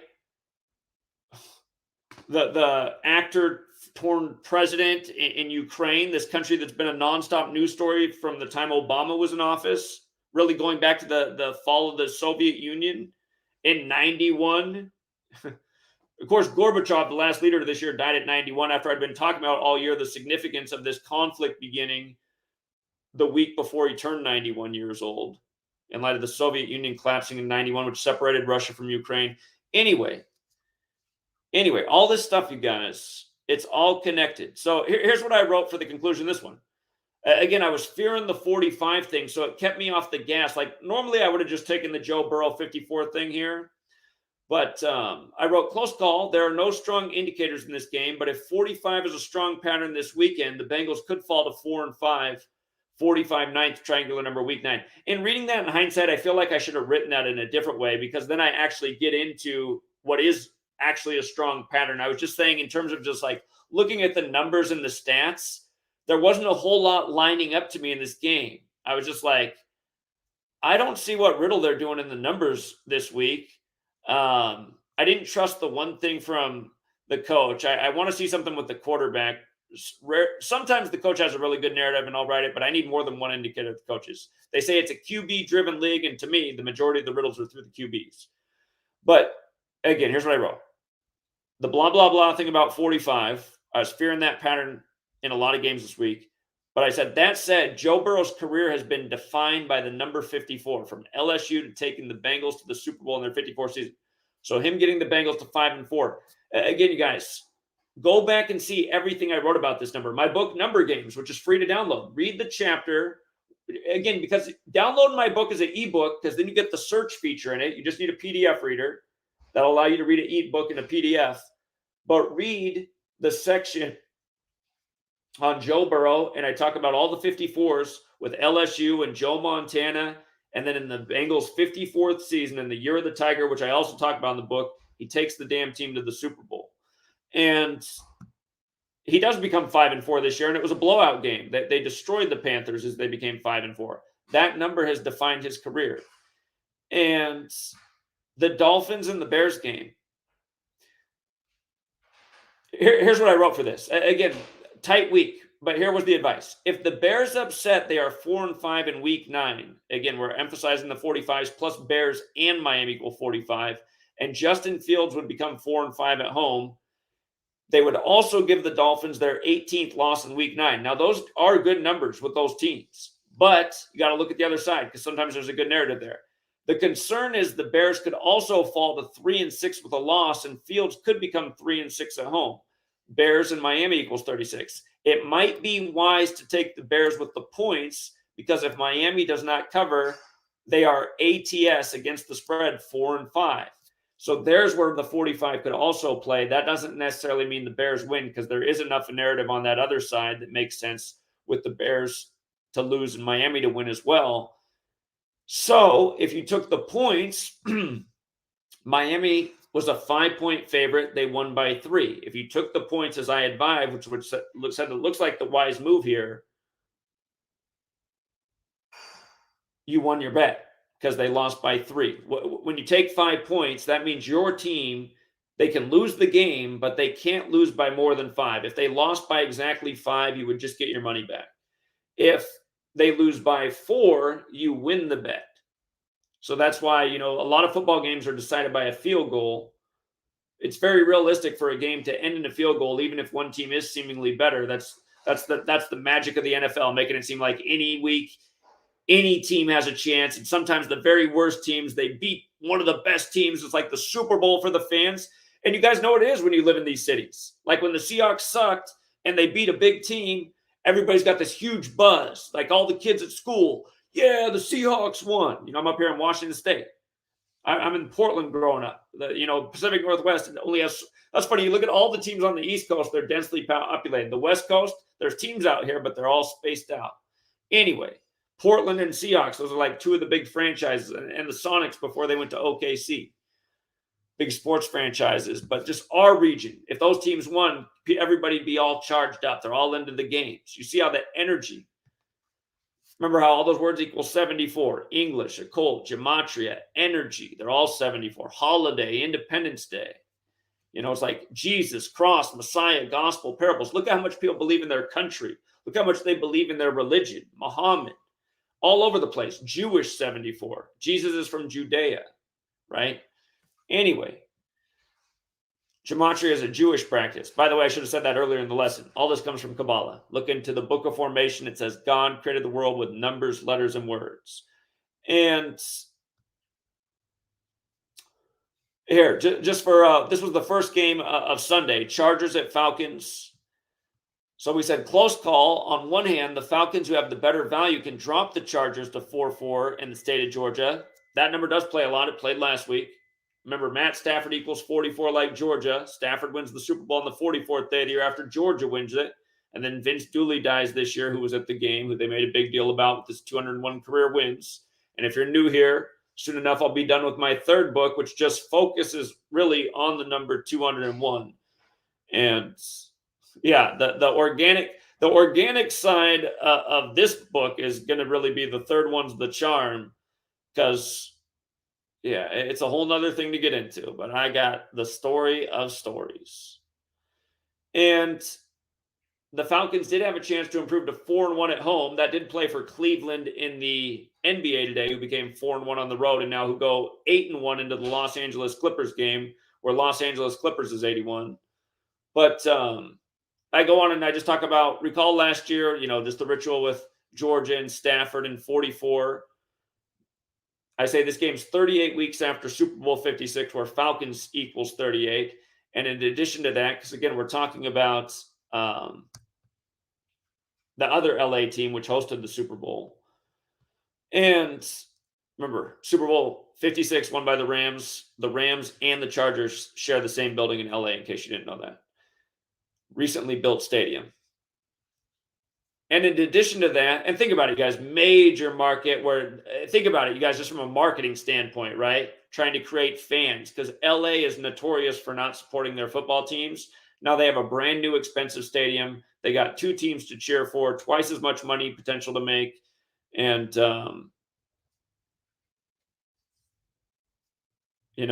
they got a team winning it. The more historic team, the Rams, of course. In the oh so significant ritual. But then I write, and in addition to that, And in addition to that, the Falcons can get their 9th win versus the Chargers in Week 9. On the flip side, LA can improve to 5-3, while Herbert gets his 9th career road win, and the Falcons could fall to 4-5. Also, Mariota's next regular season loss is 37. Los Angeles equals 37. That said, Carolina and Chicago equate to 37 as well, and those are his next 2 games after LA. It's interesting, 37.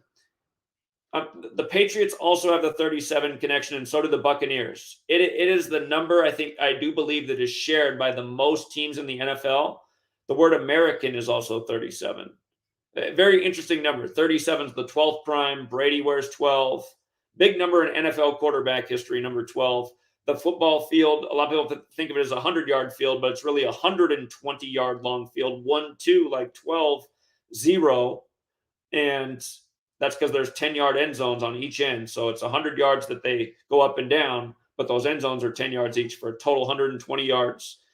And 12, like the Zodiac, like the calendar, like how these sports are in accordance with the calendar. So, and then I also made the note about there's a good chance that we could see Mariota go 5-5 into the Bears game for the year, just because Chicago Bears like that number. So, each week, and this thing with Thursday Night Football, again, the same 2 cities, Philadelphia and Houston, playing during the time of the World Series between the same 2 cities. The night of the last game in Philly, as they go down 3-2. Remember, Houston beat Philly the same night, 3-2, to take a 3-2 series lead. In Gematria, Houston equals 32, so does NFL, which has 32 teams. America equals 32, American 37. But anyway, we talked about how it makes sense if the Eagles got to 8-0, because in 1980, like 8-0, they said it was the greatest NLCS of all time, the Phillies versus the Astros, back when they were both in the National League. And again, Vince Dooley, who won the championship with Georgia in 80, he died the day the Phillies won the opener 6-5 when Philadelphia 65. The city established on the day, leaving 65 days left in the year. But anyway, the Eagles become 8-0 this night, right? Playing tribute to 1980, the year these teams met, but this time the Astros are getting the vengeance. And again, I did the stream last night on the World Series, so I'll try not to bore you with it too many times for people who watch them all. But don't forget, it was the anniversary of the Astro World tragedy, and from the day the Astro World album came out, August 3rd, 2018, to that Astros game, that was the Astros' 666th total game, winning in Game 6. 666. And again, Philadelphia named the Church of Philadelphia in the book of Revelation, the concluding book of the New Testament, just like how 666 is talked about in Revelation 13:18. Made this point so many times over the years. So many times. So anyway, Eagles did get to 8-0. They got to 4-0 away. TNF is 40. Big number on TNF. And again, for the conclusion, you're still always looking for a potential upset in a game like this. Like, it can be worth risking $1 or $2 on a game like this just in case. But you just got to be smart about it, because the nice thing about when you have a 13-point underdog, if there are like 3 games that you've done the research, you've looked at all the hockey, there's guys in the community who they learn the knowledge and then they do the additional stuff that I didn't do themselves. They follow international football. They look for it there because they're winning there. You'll see all sorts of people bragging online. If you didn't know, there's become a somewhat competitive group of decoders really going at each other in recent times, and just on social media over who's the best at picking the games through the Gematria. And again, it shows what they did to us in our education system. Instead of teaching us to cooperate, they taught us to compete. And because we're not working together and we're hating, we're not making the same progress that we could. But at the same time, even though it's this world, I feel good about what we've done. I've seen a lot of people come up. Again, there's a lot of people who are loyal. And the reason I've always kept it only $5 a month is not because it's cheap BS knowledge, but because I do want it to be next to free. But like I've always said, if enough people support it in the way it could, well, using these social media platforms, you might never know. Maybe more people are supporting you, and they're robbing you blind. How would you know? You just have to report what they tell you, what comes through the screen. You guys know that my book, that again, you guys, my book, when it first came out, it paid me really well the first 2 months. Not like millionaire well, don't get the wrong idea, but like checks of $10,000. And I was like, wow, if it keeps selling like this or if it gets bigger, this could be big. Because I like the first 2 checks, I was like, man, $20,000 after the first 2 months of sales, that was better than I thought. But then every month from that, it's just been the same amount each month, $200, $200, $200. And it's supposed to be based on the sales. And this has been going on for, the book's been out there for 2 years. And then on the 2-year anniversary, I got paid the day before and I got like 597, which blew me away because I was like, whoa, not 200 the day before the anniversary of it coming out. And again, who knows? Maybe that book's done way better than I know, but I just haven't been paid for it. And that's what happens when you have to chart. You have to self-publish and trust all this. It's just, but what can you do? But anyway, I'm just making the point about how things have been in my life, and then just have people hate and try to discredit and slander you all the time. I just want people to know, I put this knowledge out there to help people. Some people, like a guy will make a video about, oh, the Eagles didn't upset. Now, understand, for weeks, we used this because we thought the Texans would end up losing their last 3 or 4 games to get to 1-6-1 versus Philadelphia, because Philadelphia is abbreviated PHI. Phi is the golden ratio in mathematics, 1.61. And they do this number a lot with Philly, 161. What's weird is the Philly-LA connection, and Los Angeles is 161. But anyway, we thought for weeks it would line up because you could tell they were doing something special with the Eagles early in the year. Lincoln Financial Field equals 103. This is the 103rd NFL season.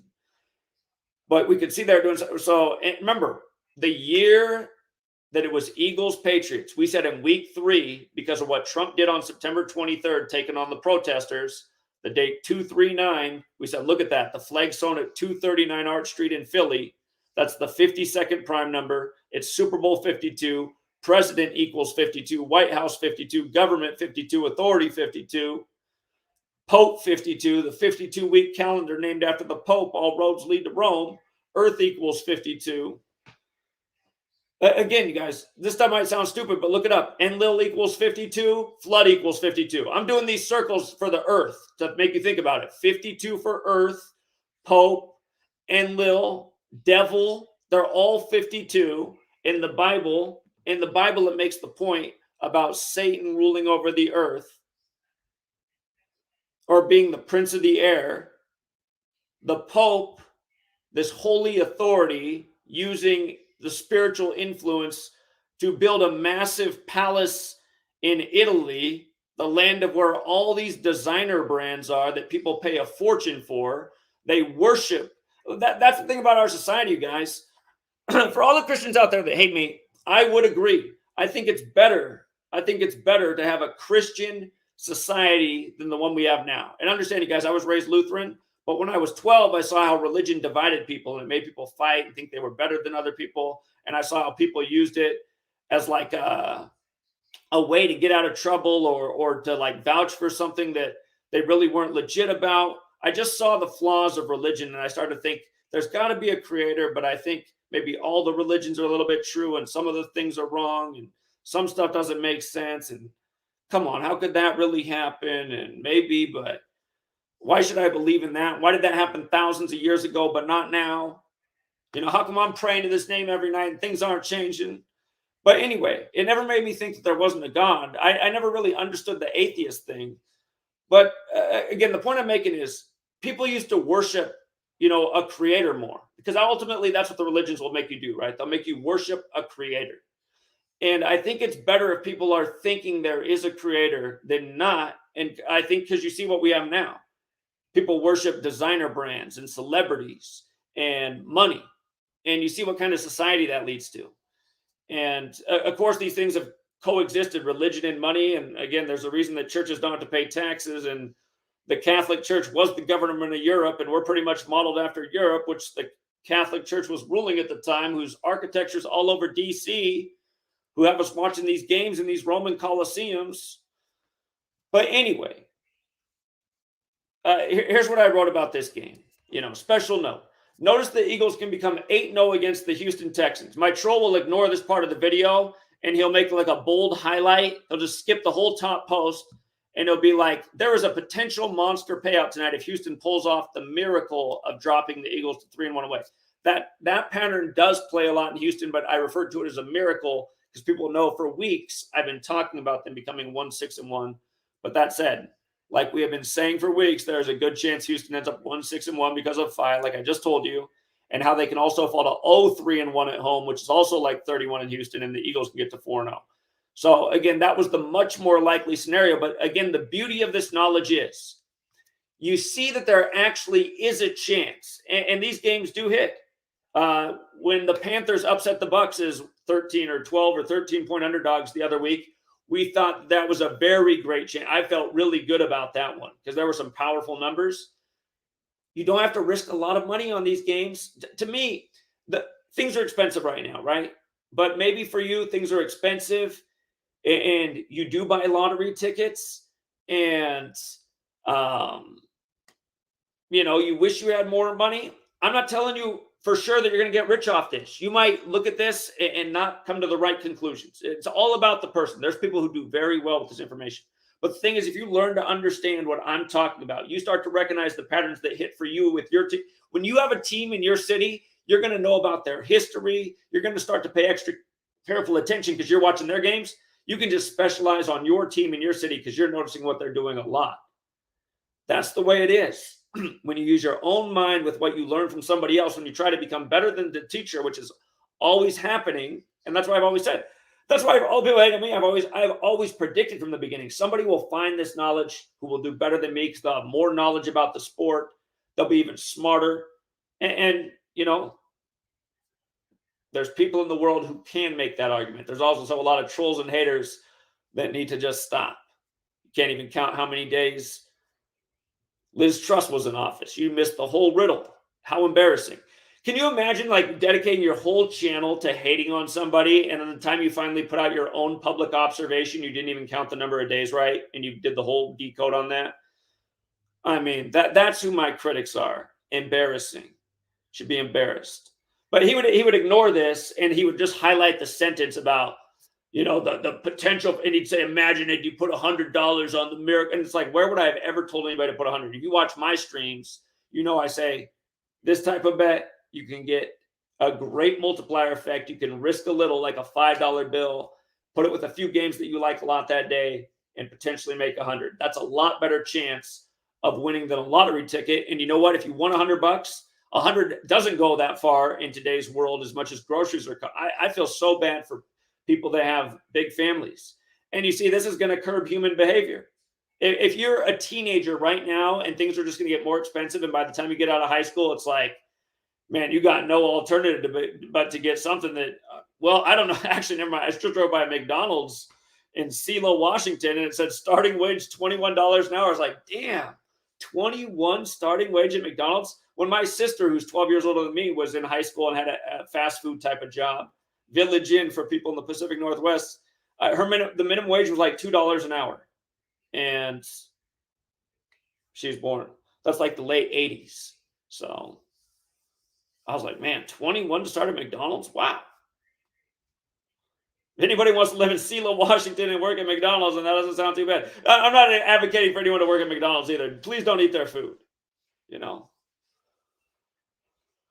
How is that corporation on every freeway exit? It's like, oh my God, man. Have you guys watched that movie, The Founder? Because there is the best joke about a Jewish salesman with Catholic Bibles. It just totally reminded me of the formation of the Jesuits. But anyway, my critic would totally ignore this part, and he would just focus on and say, what a misleading post. It's like, dude, we've been talking about this for weeks, and you're just trying to hate on something that was in one clip of the video, or it's just... And then it's so annoying getting trolled every day by people, and just people are so disingenuous. It's the most annoying thing. But anyway, like I wrote it, people already know who've been listening to me what I think, but there's a potential monster payout. Again, I always talk about when you find these 13-point dogs, it's where you can risk $1 to try and win like 30, 40 bucks, $5 to maybe hit over 100. You got to just stick them with a few other good games. But because these teams are such big dogs, if they come through, they turn your parlay into a nice big fat payout. It's kind of like a lottery ticket with a lot higher odds. Because these types of games, these types of tickets and games, you'll probably, over the course of a 17, 18 game schedule it now is, you'll probably hit on these 3-4 times out of the season. In a good season, you might hit a bunch more. You might hit on a bunch. But I'm just saying, like, I think anybody who's comfortable with the work, who gets it, who knows how to bet, who knows how to read lines, they'll see. That's about right. First season, just from like average feedback, 3-4 games, they'll hit on a big fat parlay where they get a nice multiplier of like 10 times or better. So think about that. If you have, let's just say you got a $10 bet, because we're doing math here, this is teaching. There's 18 weeks, right? 17 games this plus a bye week now. So there's 18 weeks of regular season to bet on. Of course, playoffs and then Super Bowl, there's more. But the regular season, if your strategy was you were going to bet $10, so you're going to end up betting $180 over the course of the season, okay? You're going to bet $180 over the course of the season. That's what you're going to risk over 18 weeks as an experiment. Imagine that in 14, let's just say 14 weeks, you just flat out lost. But the 4 weeks you hit, you had an average of 10 times your bet. So you won 100 each time. So 4 times you hit, right? So you won 100 each time. So you won 400. In those 4 weeks, you got your money back. You were betting 10, so that's 440. The other 14 weeks, you lost your $10. So that's minus 140, right? Because you lost 14 weeks, 10. So 440 minus 140, $300. You have $300 now from your betting strategy. That's a gain. Imagine had you used that strategy. Like, look, Victor, who's been at it, Victor, again, and for people like me, I've told him, like, I'm writing a book, I'm pulling my hair out over it, I'm trying to make it too perfect, it's taken way too long, I should have been done a year ago. I've been doing a lot less sports, but you know what? Last year I didn't do a lot of NBA, but almost every NBA pick I gave out last year was dead on, and I gave out a lot of free public picks. And the one future I put out that made a lot of sense once the season was underway, as the playoffs were starting, I said, look at what happened on the Pope's birthday, you guys. I've been telling you, it's all synced up with the Pope. Look what happens if the Warriors beat the Celtics. So you could ride all those series through the playoffs, and then Warriors do beat Celtics. That's a nice future. Plus, you hit on, we didn't do a lot of games over the season, but we hit on a very high percentage. Again, I'm only charging $5 a month, and I was also giving people draft copies of the book and getting people's feedback, and I was getting all sorts of feedback, and maybe I listened to too many different people, and then I couldn't figure out how to get the book just right, and then I didn't think it was good enough, and I'm still writing the book. But again, I'm trying to finish the book because I'm close to finish and also get back into the sports for the people who've been begging me all this time. And we've been doing a lot lately, and I'm shaking some rust off, but it's still been a good winning season. If anyone would tell you otherwise, they're lying. And again, just think about what I'm talking about. It's math, you guys. This is no bullshit. This is why there's people that have been loyal for a long time, and it's why I'm buried in the algorithm, deleted, censored, suspended all the time. It's annoying. It's the most annoying thing when you're a YouTube creator and all of a sudden you come on and it says you've been suspended a week and you have one more strike, or you've been suspended 2 weeks and you have one more strike because of this video that's from like 4 years ago. And when they deleted my channel the first time, that's what they did. They deleted a channel with over 5,000 videos on it for videos that had been up about how Sandy Hook equaled 112 and Adam Lanza was born on the 112th day of the year, and every single major news publication made a point to say that Adam Lanza was 112 pounds. A 2.5-minute video just showing Sandy Hook 112 and a few other patterns, how it's compared to the Dune Blaine massacre, which got gun rights taken away in the UK, which equals 112, and how the Jesuits operate in 112 countries. And the next thing you know, your video's taken down for hate speech. And you're like, man, hate speech? I just teaching about 112. And then you click the fine print and it says, the hate speech includes cyberbullying of traumatized victims. And it's like, who am I cyberbullying? I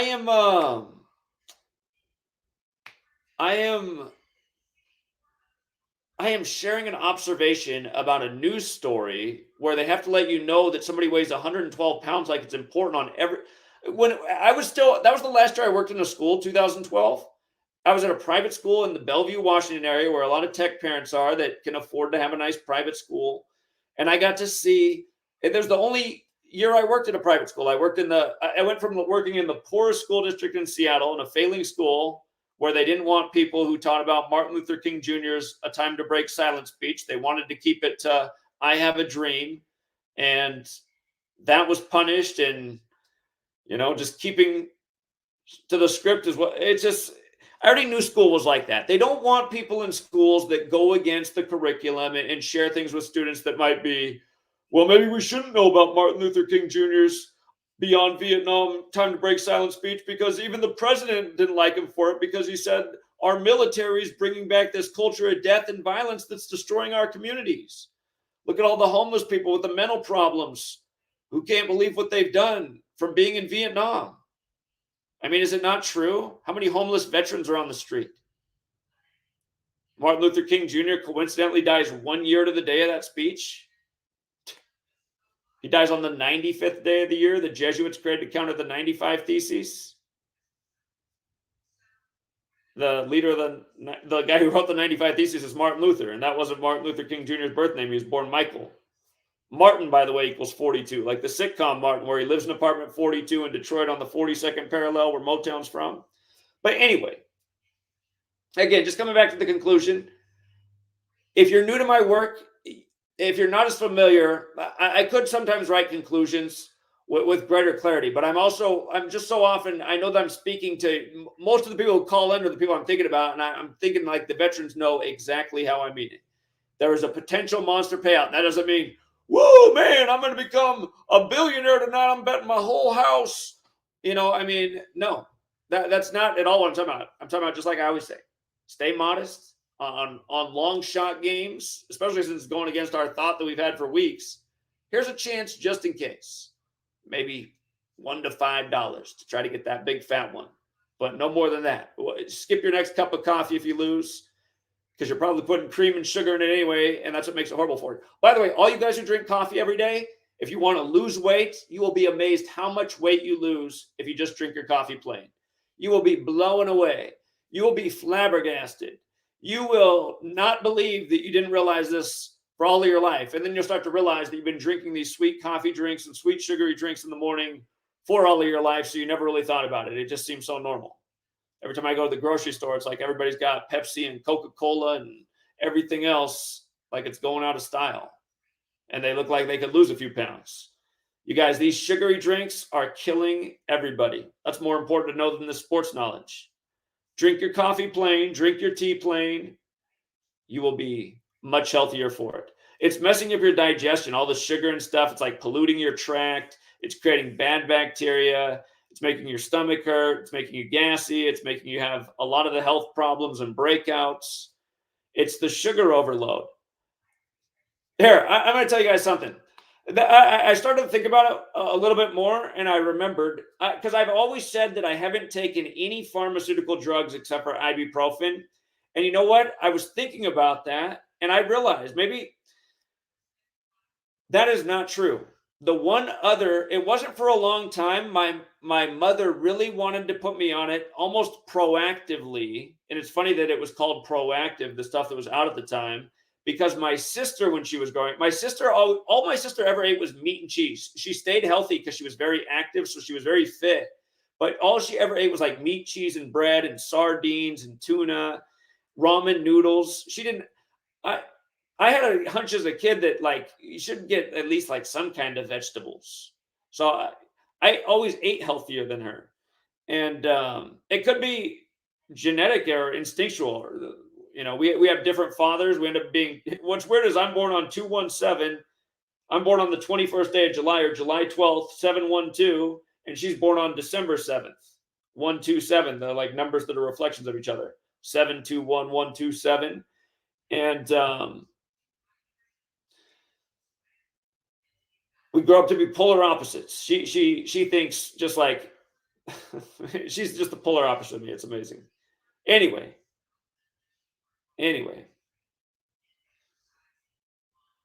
But yeah, so again, for a lot of the games and the way I felt, if I think the game's a little bit risky, I'm going to write close call, but I'll write the narrative that I favor. And again, through the majority of these, I was leaning the right way, or take the points. the majority of these, the right lean on the game. It would be wise to take the Bears to point in this game. That's correct. Joe Burrow, if you just follow that 54 pattern that we've been talking about year after year, as I wrote a book about. Again, you guys, here, before I get off, do this for me. If you're watching and you're on the fence, read my ebooks. So just go to my website, GematriaEffectNews, and then go to download ebooks for free. And it'll load up this page. You don't have to do anything in terms of payment or submit any information. It just comes to this page. You'll see the green cover, letters and numbers. You'll see the black and red cover, number games, 9/11 to cooties. And for the person not paying attention, cooties is the word they don't want you to say. The thing that a lot of people have been wearing, masks and, getting pokey-doked, jabbed. Pfizer's been making record profits. So have other companies in the game. But anyway, just download. You can download Letters and Numbers. That book is massive. It's nearly 800 pages. It's the first book I wrote. There's all sorts of interesting things, including the chapter on Rig Sports by the Numbers, where I talk about the NBA in 113, talk about the Talmud in 113 in the book, and look at what they just did with Kyrie Irving on 113 November 3rd. Anyhow, the book where I talk about Joe Burrow and 54, number games, 9/11 and coronavirus. Just go in there. This book, and again, for the skeptic, you can also buy this book, and it's for sale at other places besides the one named after the forest they're tearing down. Isn't it kind of ironic? Comes out of trees, books. Amazon started off as a book retailer. Trees are being taken down to write his storybooks. I'm writing forests as I mean to write Zachary K. Hubbard. If you search my name, the book will come up, and there are definitely some hater reviews on here, but it has a apparently 4.7 out of 5 rating. But anyway, you can see what date the book came out. October 13, 2020. Just go back. I'm talking about all about Joe Burrow and 54. If you've been watching my content from then to now, we've been talking about Joe Burrow and 54 and the Bengals 54 season and the Joe Burrow Bowl. Again, last year, Joe Burrow. If you guys don't know this about Joe Burrow, who became 5-4 this week, who won the LSU championship on a 54-date numerology in New Orleans, which equals 54, before being drafted by the Bengals, who Joe Montana beat twice in Super Bowls. Whoops, he got drafted. Yeah, Joe Montana did beat the Bengals twice in Super Bowls. But again, Burrow, he wins the championship with the LSU Tigers. He wins the championship with the LSU Tigers in New Orleans, which equals 54, again, on the 54-date numerology. Then, right after that, you have the 49ers and the Chiefs in Super Bowl 54. That Super Bowl was 54 days after Joe Burrow's birthday. Joe Montana equals 54. His Chiefs versus his Niners. Montana wore 19 with the Chiefs, 16 with the 49ers. He won Super Bowl 16 with the 49ers. In the 2019 season, which concluded with the Super Bowl at the start of 2020, that was Super Bowl 54. The 19 season, the 19 team, the Chiefs beat his other team, the Niners. You see? And then Joe Burrow gets drafted by the Bengals, who he beat in 2 Super Bowls. And again, Joe Montana's 54. And they did a huge ritual with the Steelers and the 49ers in week 3 of that season on September 22nd. The 49ers got their 229th regular season home win all time. And they did it over Pittsburgh. And in the most pure ciphers, Pittsburgh and San Francisco both equal 50. 2 of the most Super Bowl winning franchises. America also equals 50, like the 50 states and 6 territories. And Super Bowl 54 was the 50th Super Bowl of the modern era. Super Bowl 54, the 50th of the modern era. And again, you got the native team again, America, the Chiefs, the 49ers. What's amazing is forwards and backwards, Washington equals 49, America equals 50. Today you have the member of the Gibbs family dead, his ancestor, with Washington, the football coach, Gibbs, Washington 49. Forwards in reverse, 50. Washington's 49 and 50. So is America, 49 and 50. And again, you'll just see rituals with these numbers, but 50 states. When I first learned Gematria and I realized, I was like, wow, that's crazy. America equals 50 and we have 50 states. Unbelievable. And the skeptic will go, well, it wasn't always 50 states, and sometime it'll probably go beyond that. Well, I agree, because as history goes on, there's more history that's added, but there's a reason that this period of time, America is at 50 states. Remember, we got the 50th state, Hawaii. Hawaii's the 50th and final state.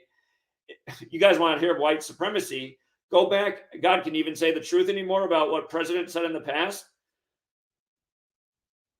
The Rough Rider Teddy Roosevelt, he said, if we want to secure the white race, we have to take Hawaii as a military strategy. Otherwise, the Asians will take over the world. And I don't know.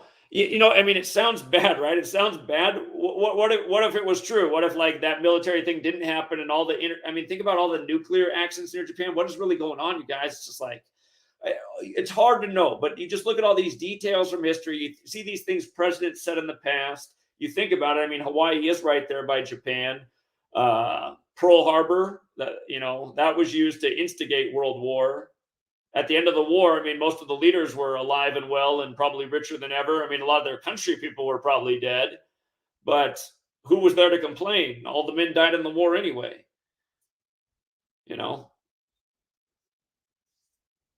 So anyway, the point is, in this book, I'm just talking about Joe Burrow in 54. And we've been talking about it ever since. It's come up several times, and now he starts this season 5-4 after losing in the Super Bowl in the Bengals' 54th season. Okay. And the book was put out before Joe Burrow went to the Super Bowl in the Bengals' 54th season. And again, we started to see early in the playoffs, like we thought the Bengals would do some things, but we started to see in the playoffs, like, wow, they have a real narrative to do this Super Bowl, because what everyone missed is Joe Burrow. He started at Ohio State, and he transferred to LSU, where he won the championship over Clemson in New Orleans. And by the way, Clemson equals 81. They fell to 8-1 this weekend, losing to Notre Dame on the very important Jesuit day, the military order of the Catholic Church. Notre Dame scored 35. Catholic equals 35. JFK, the first Catholic president, number 35, dead on Interstate 35. Anyway, you understand these patterns, you start to get confidence. But again, Joe Burrow in the Bengals 54 season, the day that he transferred to LSU, that was the same day that Billy Cannon died. And Billy Cannon, he also won the championship for LSU, and he beat Clemson in New Orleans, which equals 54. And again, in the NFL, Billy Cannon, he played for the Raiders. He played for the Houston Oilers, who are now the Titans. He played for the Kansas City Chiefs, and he was drafted by the Los Angeles Rams. Those are the 4 teams that he has NFL connections to. Those 4. Joe Burrow beat the Raiders. He beat the Titans. He beat the Chiefs. Remember the huge comeback over the Chiefs? No one thought they could beat the Titans. We did. We saw the riddle. And again, for my troll, he'll just focus on he'll go to my post or the one part of the video where I'm talking about and just put the clip of the thing that's wrong and leave out the part that was right that a lot of people went with, because that's where the value was. And then he'll put up a fraud alert, and it's all like well video edited and just total bullshit and just like cut up. You can use those statements against me, but it's like, if you're not going to show that other half, which was like the part we let off with, that's totally disingenuous. It's just, you guys, and at the end of the day, I suspect the guy I'm talking about, who's dedicated his whole channel to me, I suspect that casinos, on behalf of the bookies union, Anyway, I keep the price affordable, and I expect people to stick around because they're paying attention and seeing it's no bullshit. And a lot of people have done that. And for the people who haven't, again, I think work on something, because I'm getting yelled at a lot of times when the information's not bad. If you look through all my notes, you might have said the one thing that he said he likes today is the Jaguars over the Raiders. I'm going to pump that game. And guess what? That's the game Victor pumped today. So often when I see Victor doing a video, I'm like, exactly, Victor. Victor's game of the day, and I'm just nodding my head. I'm going, sometimes Victor blows me away, though. Sometimes Victor, he has a game of the day, and I was totally torn on that game, and then he had this observation. I was like, damn, look at you, man. Good for you doing it every day right now. He makes me want to shake the rust off more. And that's why I like cooperation and like a friendly competition. Like, I'll give props where it's due. Victor has deserved the props. He's done great for his community. I know he's pissed off some of you guys the way he hasn't. I'll also criticize. I think Victor could have handled his business when he first started his Patreon better with people, because a lot of people don't like criticism. I think he got some I don't even want to get into the story, but again, I think for people who got mad at Victor at the beginning, again, you guys, look, he's had a lot of people stick around. Victor's a legit dude. He brought out his whole family to New York. And again, they were 3 years ago, they were calling him a conspiracy theorist and say he sounded like a weirdo. Then he saw that he built up a good clientele. And, you know, his family sees it and respects it. He's improved his life, you know. And that's nice, because his family's looking at the evidence and changing minds and saying, not only have you changed my mind, I'm going to go out there with you because I'm about it too. So shout out to Victor. Shout out to Simple Truth TV. You know, him and I have had some bumps and bruises. But again, I got respect for the way he came out and handled the microphone and spoke to the big crowd in Manhattan and at the World Trade Center on 9/11. I mean, I don't know how many public speaking appearances Arthur's done, but, you know, if he hasn't done that many, I got to give it to him, because I can speak publicly, but it took me a long time to have confidence to speak publicly. It's difficult to, you know, we all know that thing. I mean, I think we learn it in the school system, because we're like made to get up in front of a bunch of kids where we'll probably get made fun of if we do one thing wrong, and we got to give a presentation on something that maybe we didn't like or care about that much or understand that well, and we feel kind of dumb about it. I think because we had so many of those experiences in school, so many of us, and I know that so many people have that common experience, and that's why a good teacher will try to, you know, help soften that and set like a good public speaking, though, is difficult, and some teachers definitely handle the encouragement in that subject better than others. But I'm just saying, Arthur, if he isn't public, maybe he has, who knows, but he did. He was great. I just thought, man, nice job, Arthur. So, and Victor spoke publicly too and did great. It's just, you know, giving credit where it's due. I'll say, I think Victor, you know, he's he's become very accurate with his picks. It makes me, I feel like his Gematria Papa, and it just makes me happy, because, but I think where he could, I think he could also grow in expanding. Well, he will grow. I'm not even going to say anything. He's doing a great job, you guys. Support the other people in the work doing the community. No one's charging a whole lot. If you're someone that bets $50 a day and that's who you are, I hope you're winning a lot. But there are a lot of people that can teach you about this knowledge who've been working at it, and you can learn. The more teachers you have, and this is the way to look at it. If you're paying $5 for mine and $10 for Victor's and $10 for Arthur's, almost everybody charges 10 now. I'm just staying old school. I am the original. I think the price is $5 a month, so I just stay right there. And especially in times when times are hard, I want people to have this information. But anyway, if you're subscribed to Ron, $10, let's just say you're learning from 4 different people. It could be confusing, but you'll figure out whose style you like the most, who resonates with you the most, who's helping you the most. And, you know, maybe to afford that $35 a month commitment, just take one day off and say, you know what, I'm not going to gamble today, especially since I've been losing a lot. Let me see if I can learn something about gambling today that might help me out next time, because I am really in a rut. Here, I got to tell you one more thing about football. By the way, somebody gave me an edible in New York in the yellow package. I got to say, top notch. I didn't realize it'd be so potent, you guys. But I was moving yesterday, and I'm getting old, and I was jumping around in the pickup truck, and I was like, man, I don't feel that bad today. But I felt really young and youthful as I was moving yesterday and lifting some heavy objects. And I was like, man, even though I've gotten skinny, I feel like I still got my strength and I'm doing well. But today, from jumping around a little bit more, and like I jumped off the back of the truck kind of holding something heavy, which was totally stupid because you put shock on your body. I still feel all right, but I feel the source and I'm like, yeah, getting older, man, almost 40. But sorry. Anyway, I thought the edible would loosen up my body, and it has, but it's like, man, this thing is strong. So shout out to New York. It's my first time out there, and first edible anybody ever gave me for the city, man. It was well done. So anyway, I'll look up the wrapper later for people in New York and tell you where it came from for people who are interested. I don't have it right now, but it's in the other room. Anyway, this book right here, you guys, it's not just the Joe Burrow thing. In that book, I talk about why, look at all the stuff they're doing with Tiger. This book came out at the beginning of the pandemic, okay? I encourage you to read that book in light of what I projected and tell me if you think I'm wrong. A lot of things that I've said in there look highly validated.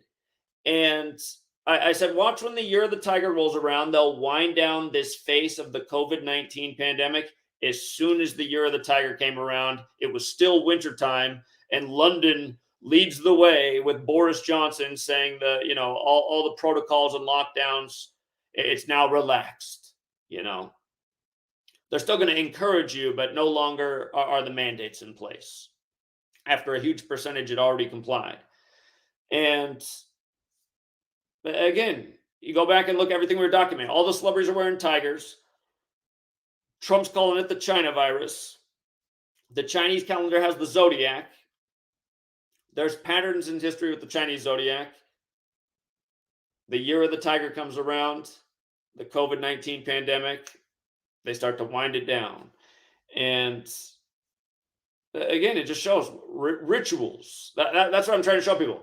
These rituals, this knowledge, this Kabbalistic code, these orders, and if you learn the information,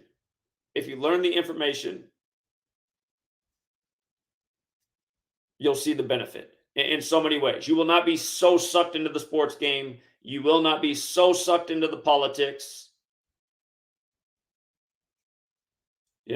It's like you're freeing yourself of unnecessary stress. A lot of these things are ultimately stressing people out. The emotional highs and lows of their team winning. How many people have broken something in their life because their team lost a game, especially in a frustrating way, in a big game where you can't believe it happened again?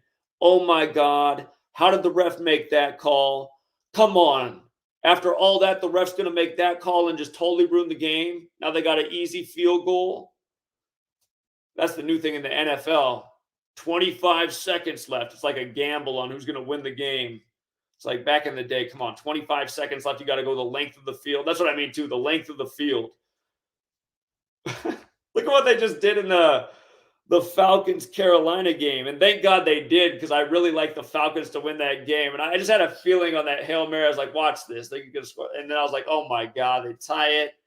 I was like, man, if they kick this extra point, they'll have 35 points, and everybody will be 3-5 in the division, the big Tom Brady number. And notice the Rams fell to 3-5 versus Tom Brady. I've been calling 35 the Tom Brady number. My first book, Letters and Numbers. Download it. Oh, shoot. Oh, my goodness. Okay. I realize I got the wrong tab up again. I apologize. Anyhow, number games. You can download this book for free. Just go to GematriaEffectNews. GematriaEffect.news. First pin post. Just scroll down. Just keep scrolling down until you see download ebooks for free. Click it. Number games. I talk about Joe Burrow and 54. Just read that. Maybe search through my blog, because I've been documenting the other 54s. Most of it are in the Patreon support. That's the worst thing about the downside of the time that more of it's private is, like, sometimes it's harder to go back and find the thing because it was just a private post that I shared with the sports community. But again, we've been documenting these patterns, and that's what it is, guys. Some people say that intelligence is pattern recognition. So if somebody makes fun of you for being intelligent enough to recognize patterns, and the thing about paying attention to things like this is it having a benefit in your life? If all of this was just nonsense and it was just like number schizophrenia And every week we were just wrong and wrong and wrong and proving ourselves wrong week after week. And nobody else had ever learned this and been able to teach it and change their life and quit their day job, as a number of people have done in this world now in the time I've been teaching this. And a lot of people have been able to write the story like, oh my God, Zach, I really like those. There was a weekend where we had all these big dogs in college and they all nailed. There are people who bet like $50 and made a few thousand, and just like weekends like that, you get tons of mail like, Zach, I was feeling it too. I put 50 down and I won 1,500, and I've been trying to save this up, and I finally got my car out of the shop. You know, that is the power of this. It's not to become a gambling addict. It's not to become greedy and addicted. It's this is a knowledge. And you know what? Maybe I'm going to stop with the lottery tickets. I haven't won with the lottery yet. Maybe instead of trying to become an overnight millionaire, I should apply my mind to this knowledge and see how it's used in the world of gambling, since I like to gamble, and switch up my methods. Some people just keep going to the roulette machine because they like roulette, because they won that one time and got $1,500. But let's not talk about the last 10 times we went to Vegas. And man, I can't believe I've never lost $500 faster. Let me pull another one. Damn it, damn it, damn it. Wow, $50 in 5 seconds. You know, I'm teaching people to be smart. Bet $50 a month. You can pull $50 in the slot machine and look like a jerk off, or you can take this knowledge with $50 over the month and maybe multiply it into, as many people have done, 10 times and better. You know, sometimes there's a really sweet riddle and you can just read it through the games through the season. Those have been our best years. We just really lock into what they're doing with the team and just keep riding it. And it's just like, people are like, man, I just started playing that team all year. I won every weekend but twice. So anyway, you're your own man. You got to use your own minds. And I realize, again, every time I go on to anything, it clicks onto a new. It's so annoying. I wish it would just stay in the tab. When I click on something, it's putting in a new tab. But yeah. When you find this page, download the books, read about sports by the numbers, think about what they just did with Kyrie, 113, again. Think about the coronavirus pandemic on March 11th, 113. Read about it in number games, where coronavirus pandemic equals 113, where the National Basketball Association's 113, where Kobe Bryant's 113, Utah Jazz 113, the only team in the NBA that has a 113 for the full name, which is the 30th prime, like there's 30 teams in the league. Again, you guys, Kobe dies right as the whole COVID thing's kicking off in China. They bury him in Corona del Mar, which in Gematria equals coronavirus, which equals COVID vaccine, which equals Anthony Fauci, which equals Gavin Newsom, which equals Society of Jesus. Gavin Newsom and Fauci are members of the Society of Jesus, Jesuit educated. And Gavin Newsom said, California will get coronavirus, or he said 56% of California will get coronavirus in 8 weeks, which is 56 days. And then you had the other Jesuit governor, Cuomo, who was the 56th governor of New York, who was like the mayor of COVID for all of the nation, on all the news all the time, who had best-selling books coming out and all this. And he went to Fordham like Trump, who's also Jesuit educated, and Trump's Jesuit education began in 1964, 56 years before 2020, the year of COVID. And then right after Super Bowl 56, with the year of the tiger, COVID just ends. Nobody had time to notice. They were too ready for the NFL draft in the upcoming season. You know, maybe it's finally going to be the Browns' year. But yeah, you know, again, you guys, I make the work free and super inexpensive for something that is super valuable, super consistent. And again, if you take the time to put in the knowledge, it's like, again, there was only one game this week where I wrote the words, I like. One, and it came through. You know, you use the knowledge, and that's why Victor, who's sticking with this method, he's going through a lot of sports games each day. He's putting in a lot of work to find one game that he feels really good about. He's putting in all that work on a lot of games, and then he's coming to his audience and he's saying, this is the one I'd invest in today. And over 70% through the whole MLB season, doing that each day, he was able to get a winner. Over 70%. That is a winning percentage. And think about that. I don't know if Victor heard it from me or he came up with it himself. He might have realized it himself. I think if you use this knowledge, you start to think about it. There's all these ways to invest. And again, I don't want you to think of gambling as something that should become, something that dominates your life. It can cause all kinds of stress and problems. And people do have addiction and they're not disciplined. And gambling can ruin people. Alcohol can ruin certain people. You have to know your limits. You have to know yourself. If you're an addicted person and you get into trouble with things, and you're the type of guy who just knows, like, if you were up 5,000, you have to bet it all because you want 50,000 that night. And then you are the guy who'd be mad and have to drink and get upset because he lost it all in one night again after he was up. If that keeps happening and you keep doing it, I know these people exist in the world.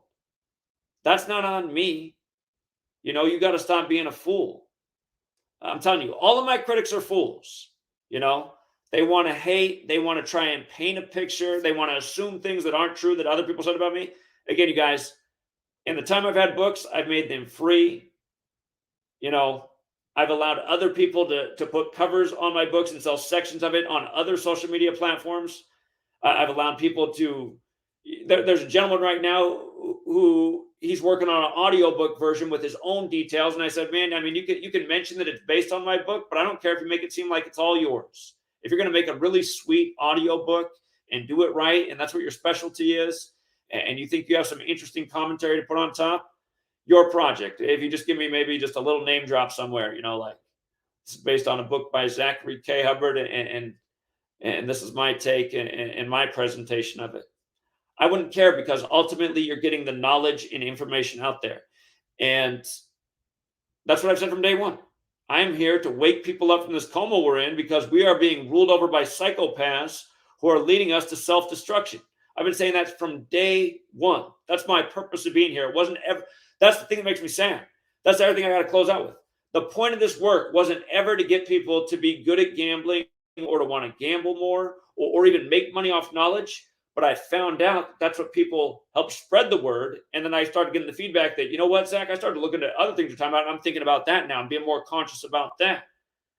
And it just reminds me, you got to reach people. If you can just reach them and build a level of trust and they ride with you and they start to realize, like, man, he's helped me out here. I have taken these health tips. I'm doing better there. Stop putting junk in your tea and sugar. You're messing up your whole day by starting the day with that in your system. Your body is a system. And if there's certain stuff that, imagine if they sold a type of gasoline at the store where your car would run down the road, right? But the whole way it would make like big, huge black puffs of smoke and it would run a little choppy. But you know what? You could get down the road and you know what? A car's meant to last 100 years, but man, if you put this in it each day, you'll get at least 40 out of it and you'll save a whole bunch at Kroger. Your car's going to run like, your car's going to run like that, like it's just farting down the road, but it's real cheap. Again, you putting this junk in your body in the morning, that's exactly what you are doing. That's exactly what you're doing. You're just setting your day up for failure. And we were taught to eat junk food in the morning through kids' cartoons, you guys. You got to think about that. Read the first, or go listen to what I just read. You know what? I might even just do a shortened version of just reading key points of the deliberate dumbing down of America. But again, you guys, we live in a society that was planned by very wealthy people who controlled industry, who became so powerful they could control politicians and what was put in history books and what was put in school curriculum because they wanted a population that would serve their mega corporations that they could already see how they could span the earth because they were already developing worldwide connections through the oil industry and where drilling's going on and the exchange between automobiles and oil and how countries work together for political purposes. And it's funny how in the age of Trump and him accusing of conspiracies and all this conspiracy theory, demonization, well, it's like, I really don't like the phrase conspiracy theory. A conspiracy theory, when I started this research, it was a conspiracy theory. It was, is Manly P. Hall right about this knowledge of gematria? Is this why I'm seeing the number patterns in everything in the media? Are they doing something more with numbers than I've ever understood from what I've learned in my years of school and from the people I've known? And you have to read. And that took me over 10 years to answer that question. Over 10 years to answer the question, how or why or what is it about the numbers and the patterns?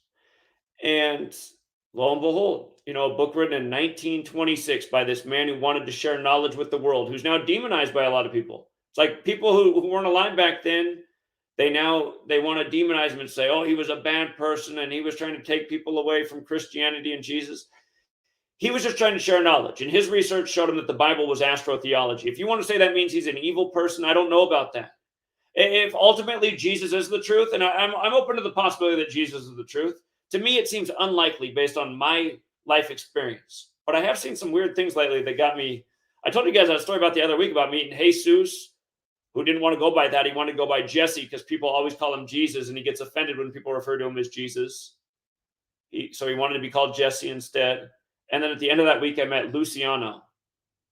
And then I didn't even tell you, but when I got a haircut for the first time in this town, the woman who cut my hair, her name was Helda, and I was like, wow, okay, what is the meaning of this? What is the meaning of this? So I am actually really considering that in my life. I'm like, what if a lot of my critics, the reason they always try to undermine me is because they are of Christianity and they don't like that I don't have the same exact spiritual beliefs as them. Again, to me, I'm all about Jesus' teaching of the golden rule. Treat other people the way you want to be treated. Make your life about purpose, helping others. Imagine if everyone lived that way. We would live in a better world. In parts of my life, I violated that rule, like when I worked in real estate and was taking advantage of a corrupt market and knowing it was wrong, but being told by everyone in my life, just keep doing it because it's really good money and it's hard to get ahead in this world. I went against what my inside told me every day for like a year. What I knew that was wrong, but because I was getting paid, well, I kept doing it. So as someone who kind of has the idea of like redemption, I decided to go back to school to do something. I thought, like, well, if at least I go teach in the school system, which I know is bankrupt, maybe I can make a difference in some children's lives. And the time I went back to school, I worked at a group home for minimum wage. I made too much money, I thought, in real estate. I thought, why not work for minimum wage in a group home and help out some children that really need a positive influence in their life? And I have some of the best memories from my life from helping the children in that group home. But it was also an unpleasant environment to see the children have to live in such a place where there's so much trauma and the way medications are given to these children. And some of them, how they're like put into like a zombie-like state because they're violent because of what's happened to them. So what the state does, who has custody, is just kind of sedates them. And it's like, man, I'm not sure this is. I don't like you really start thinking about like, okay, you read their CPS report and like literally some parents are literally pimping out like their young children. It's amazing. Money. Oh my God. It's that song, man.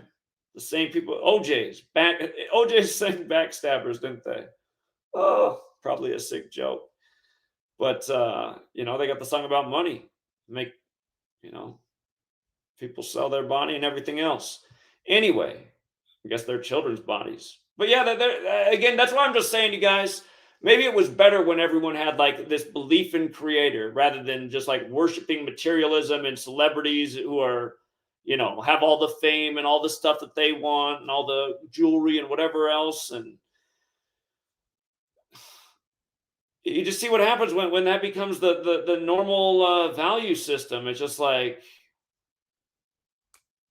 I don't know, man. It's like, it's bad. It's where we are. So yeah, shout out to New York City again. You guys, we got to do 9/11 again, and we do have to do it bigger. And I will definitely fly out next time. I learned a life lesson. Tolls, blowing out tires. You guys, when I was in New York, it was the craziest thing. If you guys, it was just downpouring. It was crazy. It was like, it felt like it was flooding. It was raining so hard. It was It would have been very early in the morning. It probably started to rain late September 12th and just started to really downpour early September 13th. And we were coming back from New Haven, Connecticut, where we were checking out Yale and Skull and Bones, and it was wild. Here's what was wild about it. This is a totally true story, and there's also people who can vouch for it, including shout out to Jeremy White, who was in the car. And again, we're going down 84th Street, and it's raining so hard. We're almost back to the destination. And I'm making a left turn through an intersection, and as we go through it, I think it even woke up the people in the back seat. That there was a mother and daughter back there, and another gentleman. He was in the back seat, and I want to say they were asleep. Jeremy was awake. It was crazy the way it was raining, you guys. I'm from the Pacific Northwest. It was so, I had to drive so slow on the freeway. Most people were pulled over, and it put us on this route. It took us off the highway, I think, because of all the water. And it took us on this route, and it put us down 84th Street, right? And what was weird is while I was just at New Haven, Connecticut, I said, I don't know if I ever paid attention to the fact that New Haven, Connecticut equals 84. And it was established in 1684. And Yale is older than the United States of America, where all these secret societies are. And what's amazing is Skull and Bones equals 41. It's the most famous secret society at Yale. And there's 41 secret societies there. Like, again, Skull and Bones equals 41. And George Herbert Walker Bush, number 41, was a member of Yale Skull and Bones, the 41st president.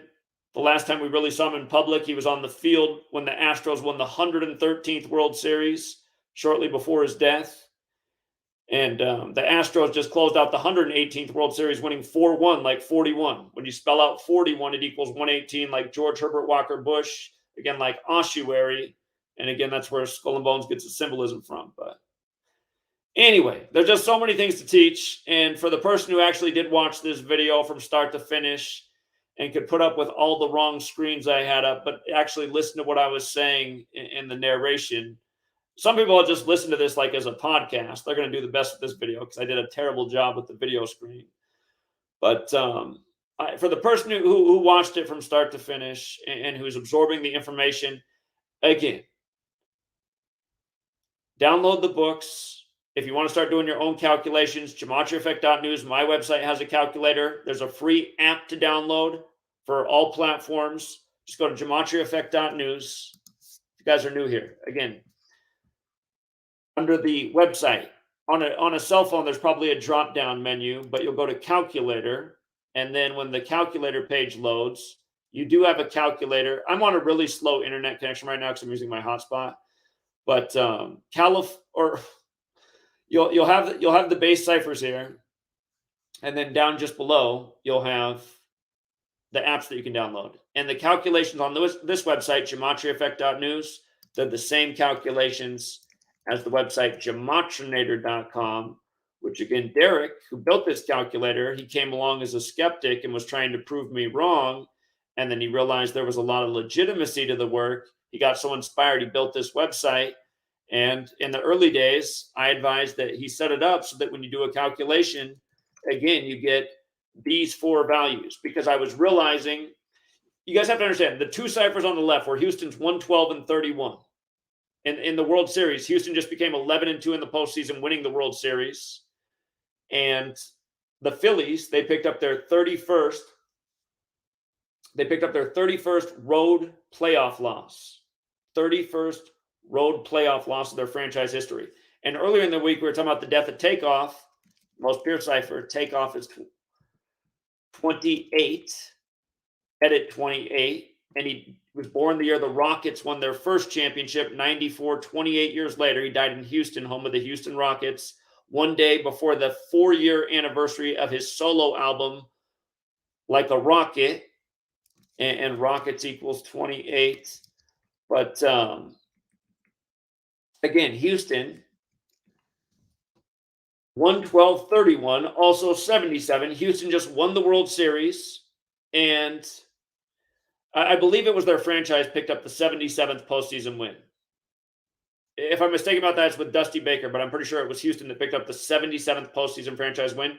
And again, where Houston's 32, the night they took the advantage, they were down 2-1 because they lost the opening game. They won the second. Then Philly won the first game in Philly, going up 2-1. Then Houston tied it, and they took the lead 3-2 in the series, winning 3-2, Houston did, on the night that the NFL game was Houston versus Philadelphia. And again, NFL has 32 teams, and NFL's 32, like America, right? Like Scottish. Look into the Jesuits, who created modern Freemasonry, who created the Scottish Rite, who share the Ad Merum Dei Gloriam motto with the 32nd degree of the Scottish Rite. There's a method to their madness. America was established on a date with 32 numerology. America's got the 50 and 49 as well, like Washington. Washington was a Freemason. You see how America's 139? Freemasonry's 139. 139 is the 34th prime number. Free is also 34. There's more to say about that, but just an interesting thing. Who's really free in this society? Seemingly not us. We're stamped with a number. We're put into slave school, and we're taught to be good consumers who don't have a lot of logic or skills or knowledge, and who are supposed to really know stories and have a lot of pride about Christopher Columbus. And well, it's changing in modern years, but just, again, be prideful about our history and just tell ourselves we're the greatest ever.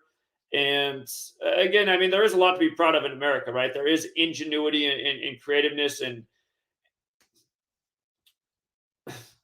world-changing ideas and corporations, but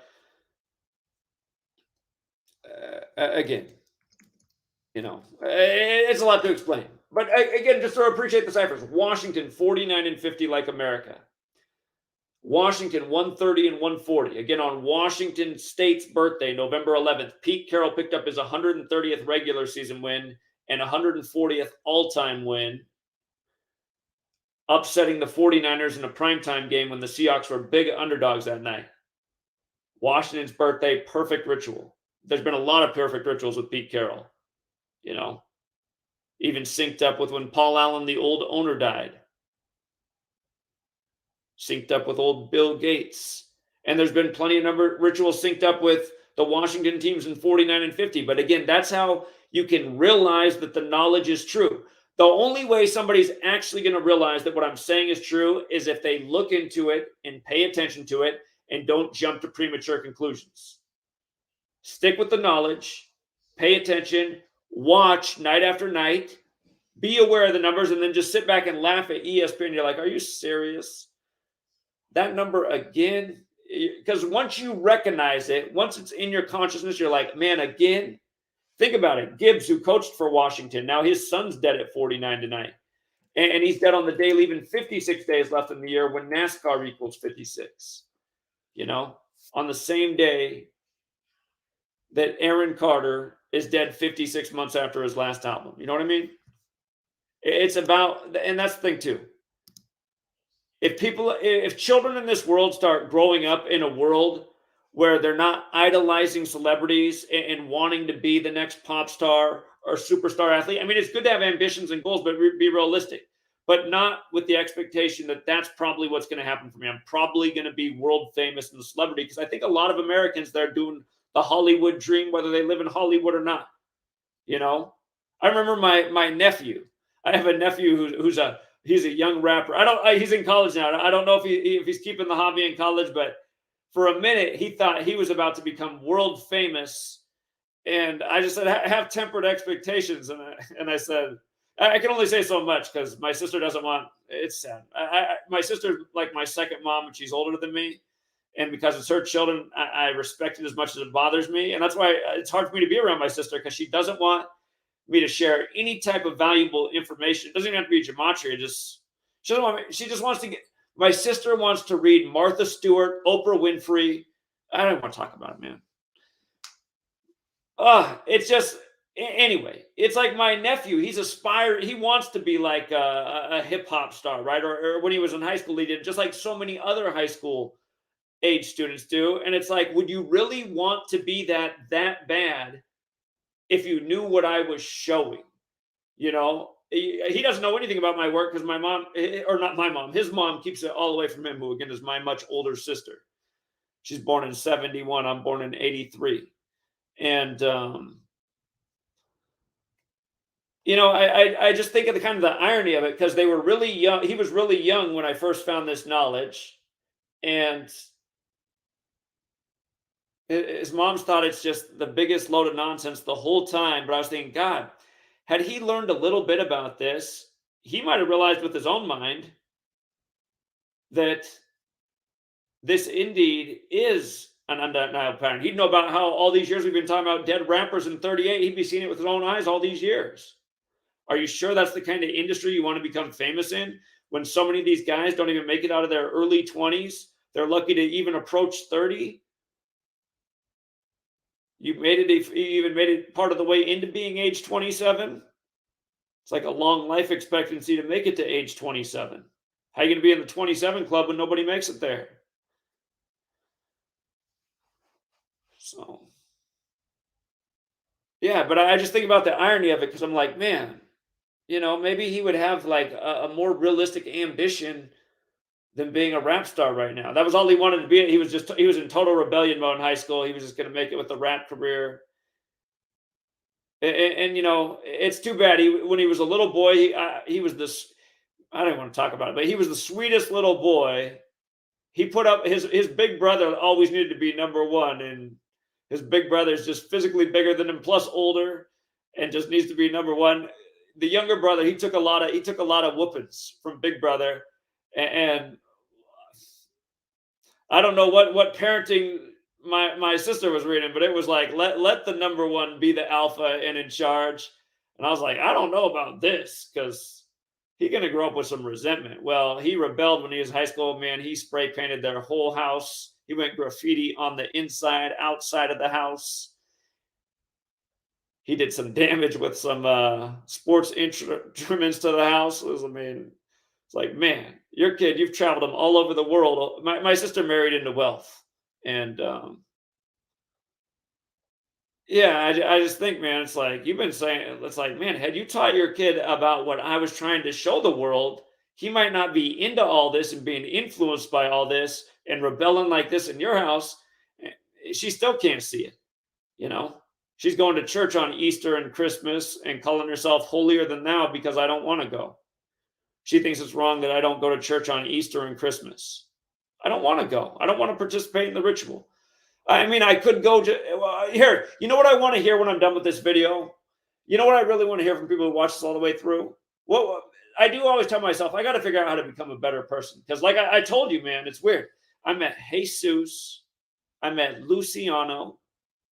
And I met Helda. And I have like the biggest conversations with these people when I move to this new town. And the first two were within a week, and then Helda was like a week later. And I'm just like, what is, again, it reminds you, if the Bible is, I do think there's a lot of truth in the Bible, but it talks about how there is an afterlife and it's a very narrow gate to get through. There's a lot of stories of people who think that they did well in this world, but they didn't do well enough. And sometimes I wonder if I could be one of those people. I feel like if I had to answer to God, I would have to answer for continuing to do the real estate job for a year when I knew it was wrong. And I would say, the only answer is myself and everyone around me is just too over influenced by money. But then I say, but don't I get some redemption for working in the group home for minimum wage and going back and teaching in the poorest school and trying to make things better?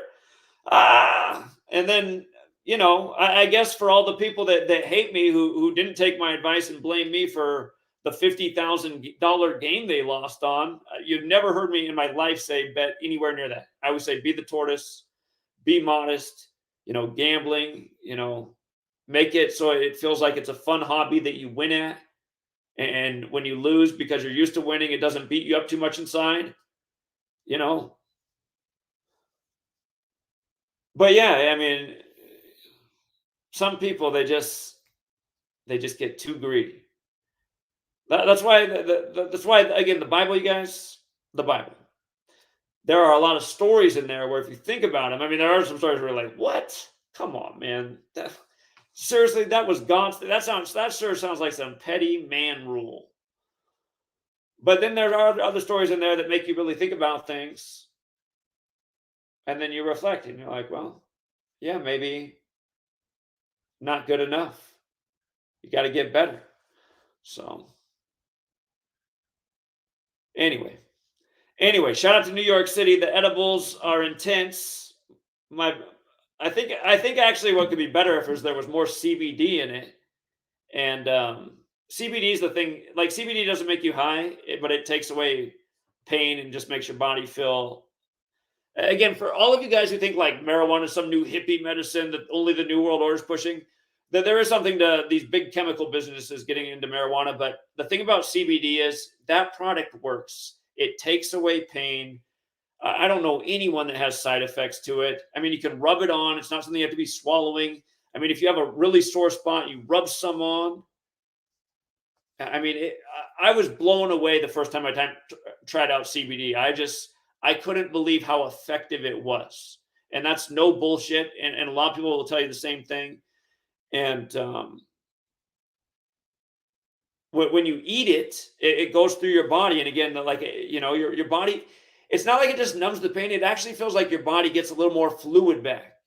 So maybe I don't feel even as more relaxed actually because of the wear and tear I put on my body yesterday, acting like I was 10 years younger than I was. But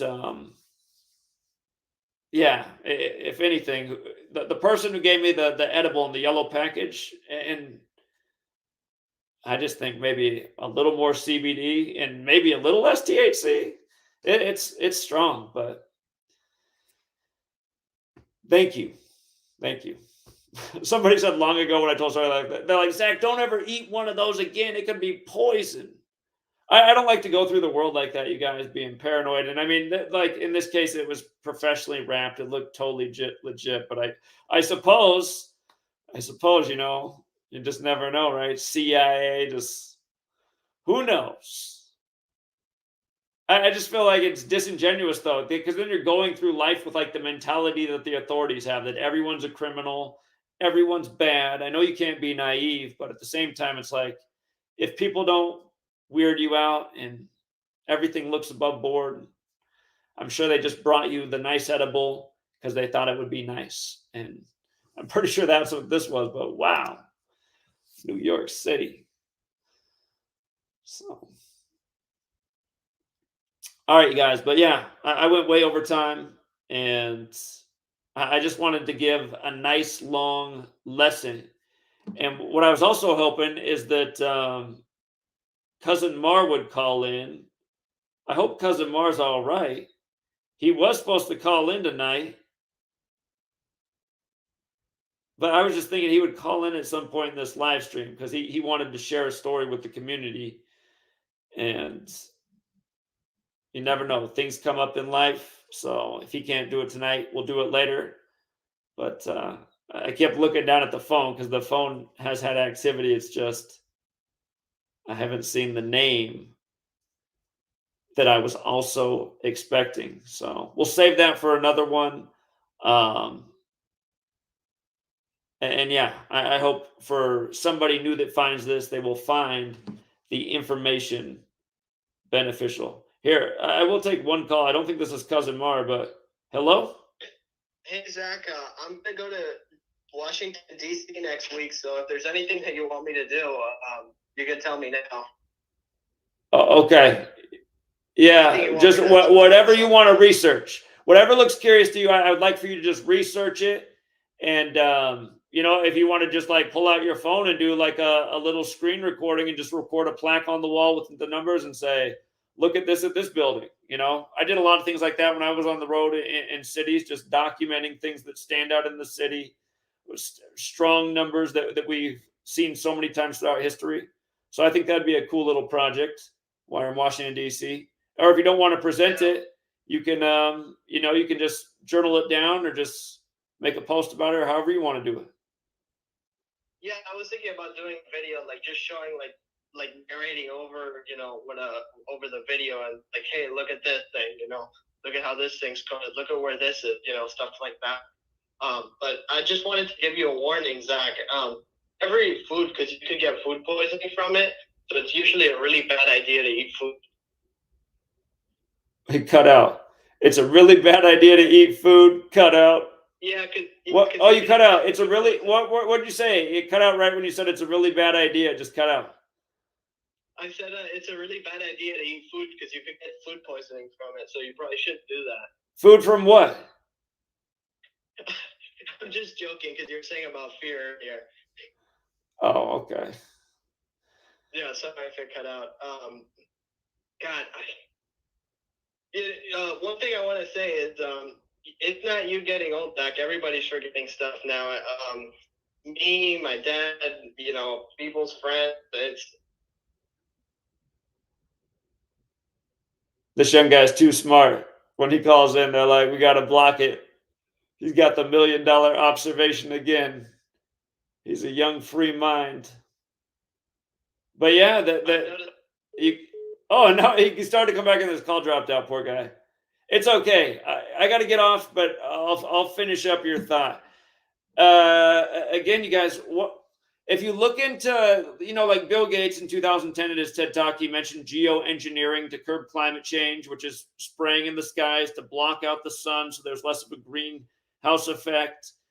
And the question is, okay, maybe you're reducing greenhouse emissions by doing this, but what about the chemicals that are being sprayed in the sky? What are the long-term consequences of that? Have we researched that enough to think that it's right for us to do this to fix this? Are we sure we're not creating another problem by doing this? And the thing is, there's metals like barium in the geoengineering. And it's funny that that's the 56th element in climate change equals 56.